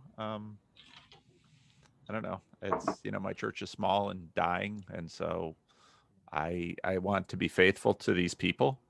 I don't think the church is going to somehow balloon because of, my online ministry, because churches are very local. They're very local and very individual. They're like fingerprints. They're very organic, and they're organic, they're authentic, and people take a look at this particular organic and authentic and like, why would I want to be a part of that? It's too organic and authentic. Because when people are there, they hear organic and authentic, what they really want is mirroring. Oh, I want the church to be a flattering mirror to. Yeah, they want all the good and none of the bad. They don't want any of the garbage. Yeah. That's not like, for me, it's like we're in an inner city kind of area where our church is at. And I was like all in. So I bought a house out here. And I thought everybody in the church was going to start doing that. Yeah, and then after a year in, you're like, nobody's going to do that. No. There's real reasons they're not going to do it. Yeah. And God bless them. And that's why, there's people are in at different levels and they partner at different levels, and churches are sort of, a consensus develops of this is what people are able to give and able to do. And, yes.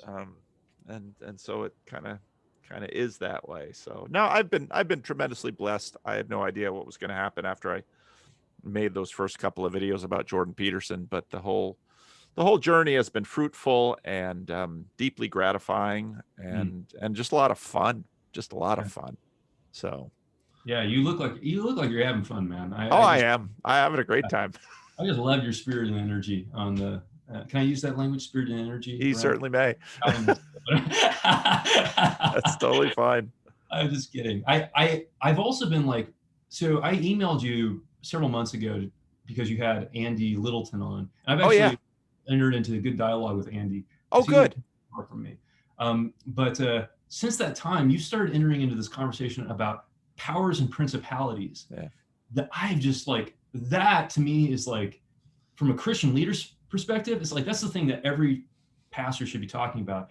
Yeah. Paul, like, this has been like spiritual warfare, like nuts, like this last year and a half. Yeah. Probably before that, it's just become more evident, right? I remember at the beginning of COVID, all of a sudden I was getting called to houses to do like exorcism, not exorcisms, to pray over a house because people were sensing that there was bad spirits in the house. Yeah. And all these kinds of things. And I've also studied enough about Greco-Roman kind of perceptions of the daemons and spirits to know, like, it's not like there's like a guy who's standing there and he's like, I'm a devil and I'm going to get you. It's like the things that we call emotions are very similar to what people are talking about when they're talking about possession and spirits. Yeah. Anyway, but I would love to hear like what has been kind of like, what has led you to like locate that as like this kind of like dominant theme, like something worth like really emphasizing and focusing on? Is there, I mean, that's kind of a big question in some ways, but I'm just like, I'm so compelled by your language of using that, of recognizing. You said at one point, you said that these videos and these books are colonizing your mind. And I was like, yeah, that's like all we are doing now. We're in a culture of colonizing. We're cannibalizing one another on a spiritual level. We're participating in this warfare and we don't even realize it. Yeah. So I'm really, I don't know if there's something for you to answer there. Well,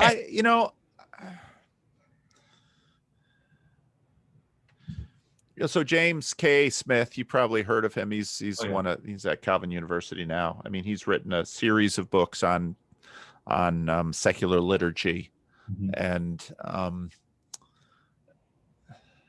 it struck me. So part of what grabbed my attention about Jordan Peterson was, and I think this sort of also comes through Jung, is the disconnect in our language around spirit. It's quite frankly in modernity amazing that, hang on a second, I'll be right back. All right. All right. So this, this word spiritual remains in our language and people use it all the time. And even highly secular, people who are, hard-bitten new atheist type continue to use it. And it's like,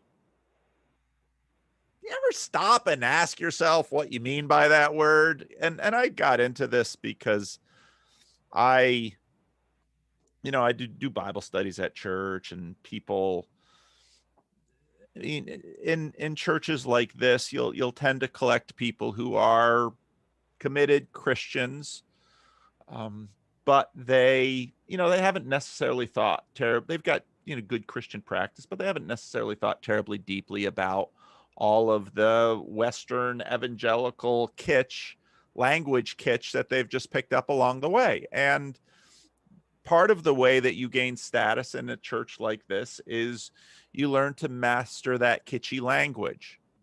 And so you have all this code talk that goes around. And at some point, and I don't want to be a jerk about it, but at some point as a pastor, it's like, well, maybe we should start to play around with some of this kitschy code talk and see if we can get under it a little bit, because there's just a fair amount of social bullshittery that is going on with all this kitschy code talk. So, and so then someone would say something like salvation, and I would say, well, what do you mean by that? And then of course it'd be like, oh crap, why does he do this to me? I'm in front of my good church friends, and he's asking me a question I can't answer about a word we're all using. It's like, all right, but I'll be gentle, and I'm not gonna leave you on the hook here, but we're just gonna poke around there a little bit and say, what do you mean by that word salvation? What do you mean by kingdom of God? And then what do you mean by spiritual? And of course, people have no idea. And so I was wrestling with that stuff, and reading a lot of C.S. Lewis, and then of course Jordan Peterson came along, and the way that the breadth of people that he sort of got a hold of, and some of the particular groups of those people who had sort of deconstructed into hard-bitten modernistic rationality like new atheists, or into sort of mushy new age spiritualism, and these are the people that he sort of, at least some of those people, he sort of got their attention, and then they start, similar to your story, they want to do things like read Origen or Church Fathers, and I thought, now this, and the breadth of this movement, I thought, this is to me, I immediately saw this is one of the more significant movements that I've seen in terms of my adult North American ministry. I'll say it that way. I had seen the seeker movement.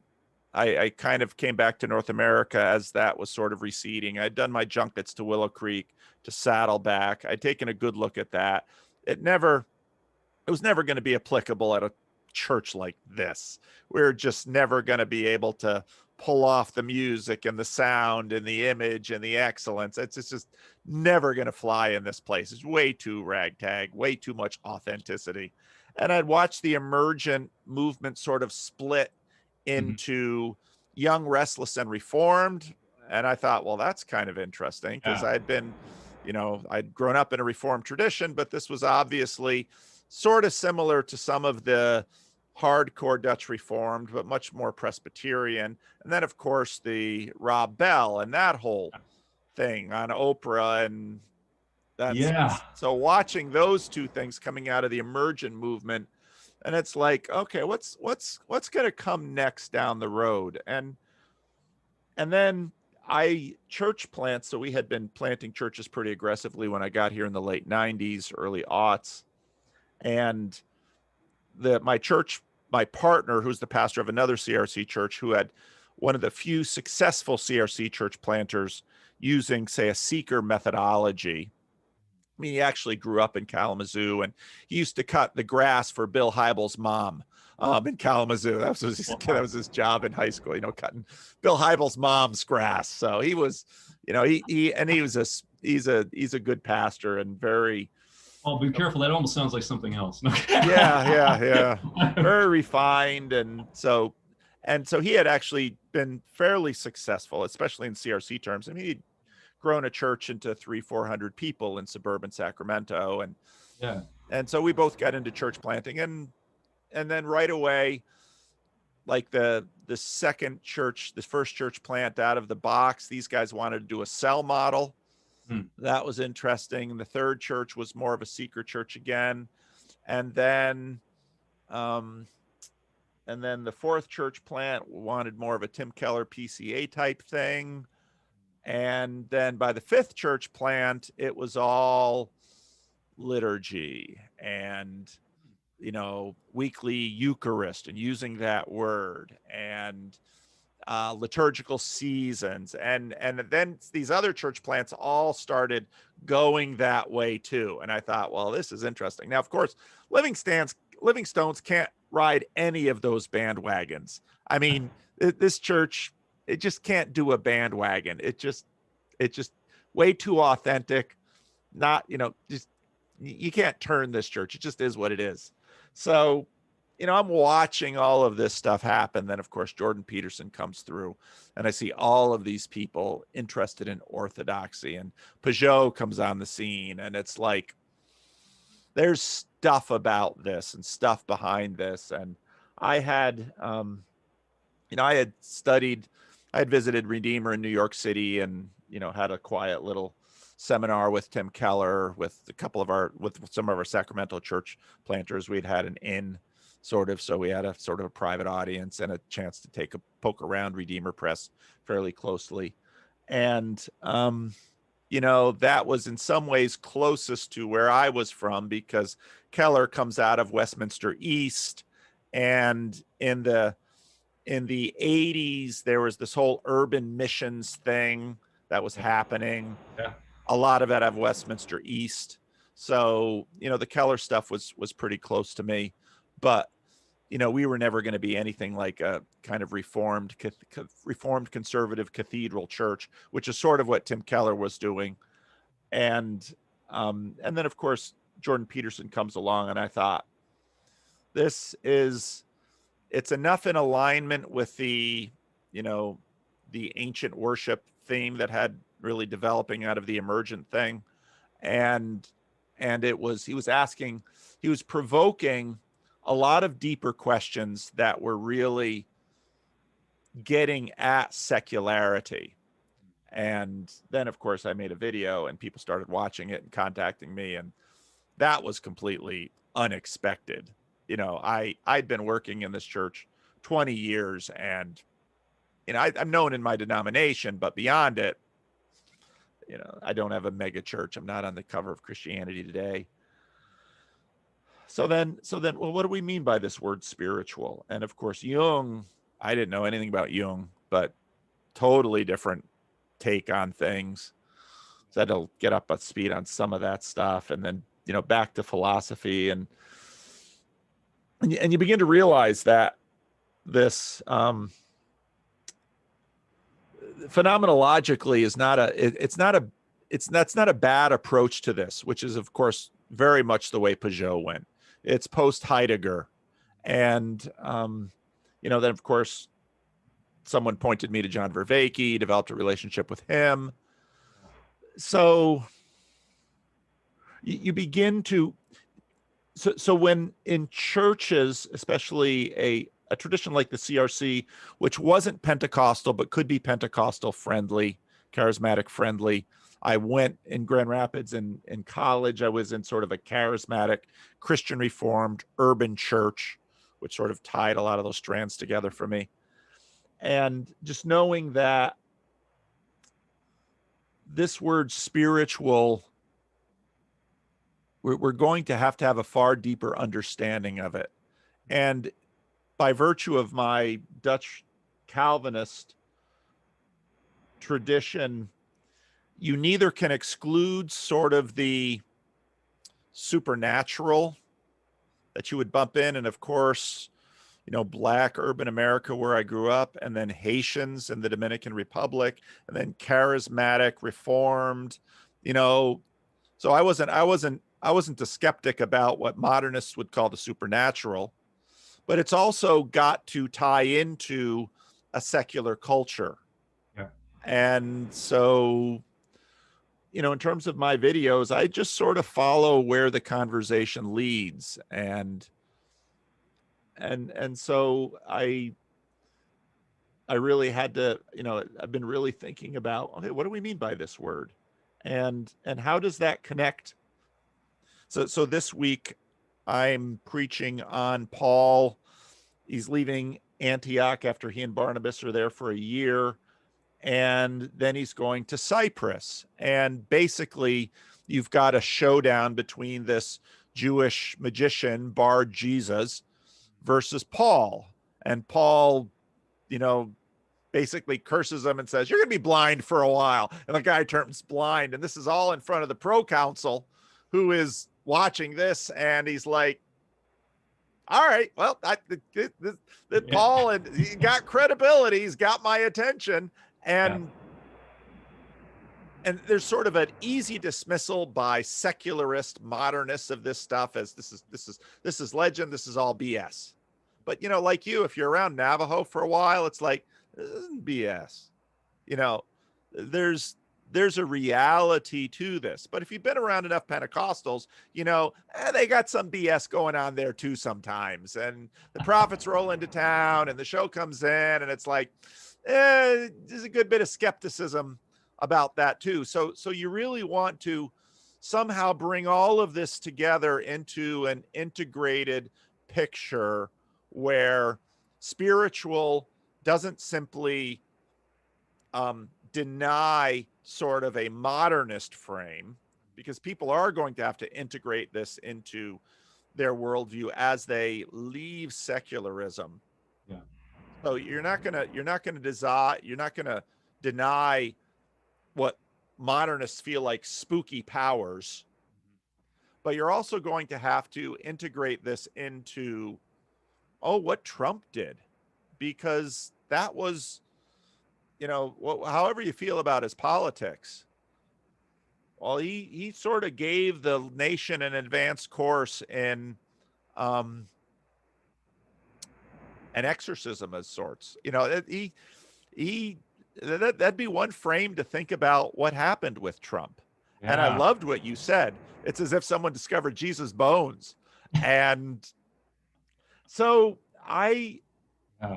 so I want to figure this out. And my channel for me is a lot of figuring things out. And if you're going to silo yourself in, which we sort of see probably, I don't want to speak ill of these people, I don't know them, but in a place like, let's say, Yale Divinity, maybe I'm just working off an impression, but I see that often, because you have to sort of silo yourself off because the world is too big. And so then the whole key is, well, let's have a productive filter. Yeah. So that some things get filtered out, and we can work in a manageable level for the church to deeply work on this question of, okay, so the Holy Spirit is moving through your church, and you can approach that language in a fairly modernistic way. You can approach it in a Pentecostal way.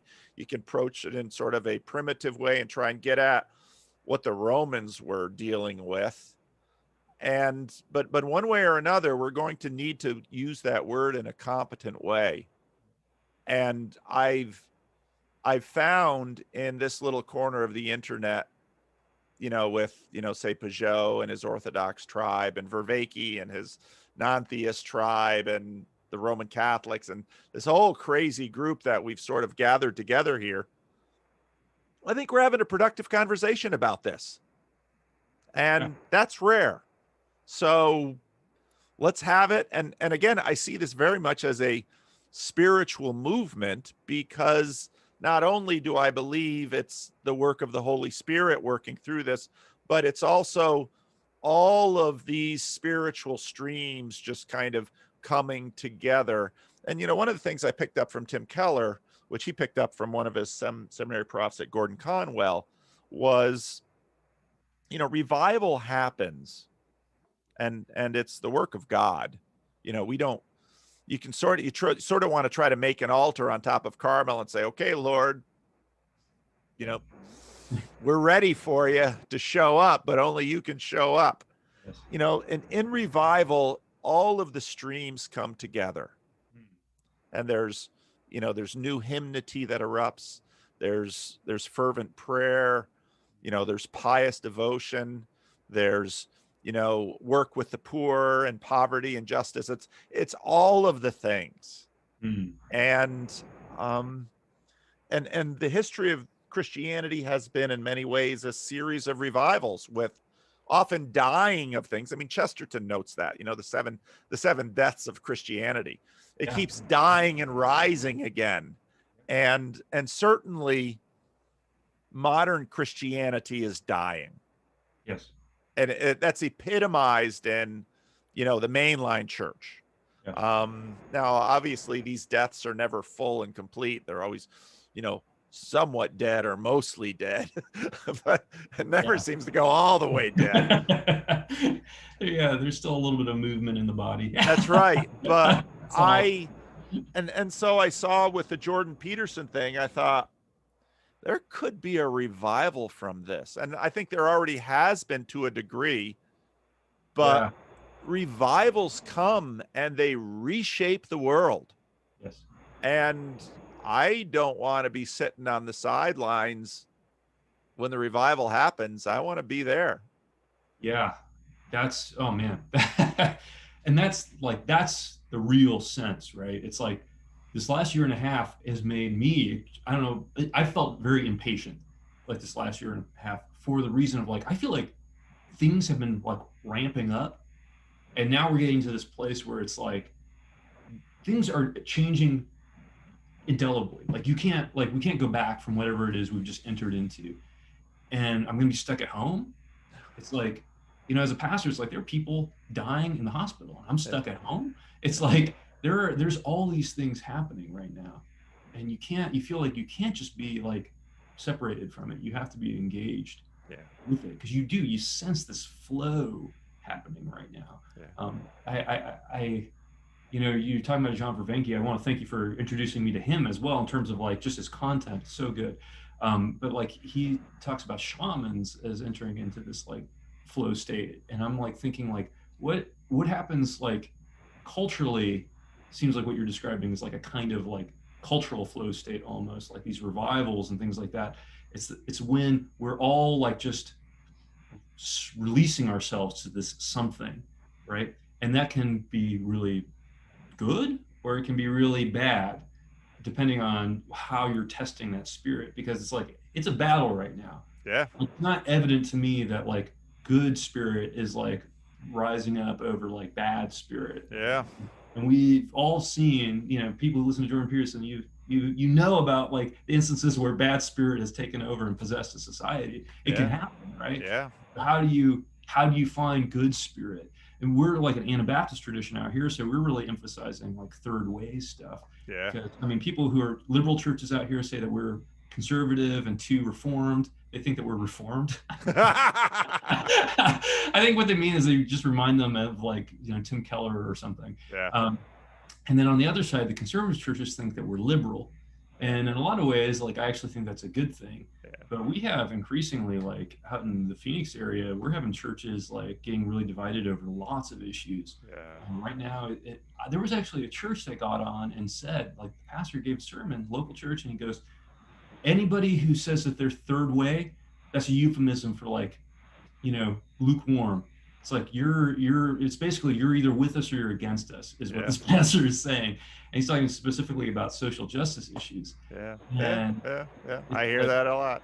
And you know, you were talking about the young, restless, and reformed. We got Mark Driscoll and his church out here. They actually, I've got people who go to that church. They've grown by 300% since COVID. And it's like there's this weird tension even within the body of the church, not even like just culture broadly. Obviously it's there, but there's a book called Broken Church, Broken Nation. It's a little volume. I don't know if you ever read that, but this guy, it's a short historical study of the breakdown of major national denominations in the United States in the decades prefiguring the Civil War, and how actually these denominational divisions kind of exactly paralleled like what happened within the country itself. And it's kind of interesting thinking about that perspective of what's happening now. It's like, okay, what is being born right now, right? Because I do think that the church, the spiritualism of a country, is reflective of where the country is going to materially be at. In fact, Yeah. so yeah, lots of stuff happening there. I think like your language, like Mormonism. I grew up around Mormonism, so knowing Mormon history, reading. I don't know if you've read D. Michael Quinn. He wrote a book called Early Mormonism and the Magic Worldview. That's, I mean, if you are a fan of history, like he is like a king historian. What's Like his name? D. Michael Quinn. D. Michael Quinn. Early Mormonism and the Magic Worldview. He's like talking about like pointing out how these revivalists that Mormonism was grounded in, the things that they're seeing through spiritual eyes. That there's this kind of strange, like in the wake of and leading up to these kinds of like revivals, people stop seeing just what we're seeing materially, right? Right. Start seeing things of spirit. And I think that like that's really been helpful for me to consider and think through too. He looks at like things like sales records for like books on magic in the United States, and how there were actually more people buying these books on astrology and magic than there were people buying Bibles in the United States leading up to. And it's like what does that mean? And I'm like, then you start thinking about like astrology is becoming popular in the United States again, but also for the last 2 decades, we've all been looking into these scryer stones, right? These like crystal balls, essentially, looking in. And I think of Gandalf. He had a comment where he said, about the lost seer stones. You look in, you don't know what looks back out into you. Or in each of these terms, you stare into the abyss looks back out into you. It's like, we're looking in right now. We're engaging this technology as we see it. Yeah. Functionally, it behaves a lot like magic devices did, or were seen as doing. So what spirits are coming out through to you in these crystal balls that we're looking into, right? It's like, you like C.S. Lewis, Abolition of Man, he does that really quick connection between alchemy and science and alchemy and magic. And it's like magicians and scientists aren't that far apart. It's like they're both trying to harness the power of the earth, right, to man's benefit. It's like, and actually historically they have that connection. And so that stuff's been really, that draws that to my mind as you're talking about kind of this like bubbling, fermenting something that's happening. I've also been Philip Reef has become very popular again. Oh yeah. And especially in your reform world, Carl Trueman, conservative reform guy, he used to be cool in reform circles, and now he's cool in all evangelical circles because he wrote that, a little book about identity.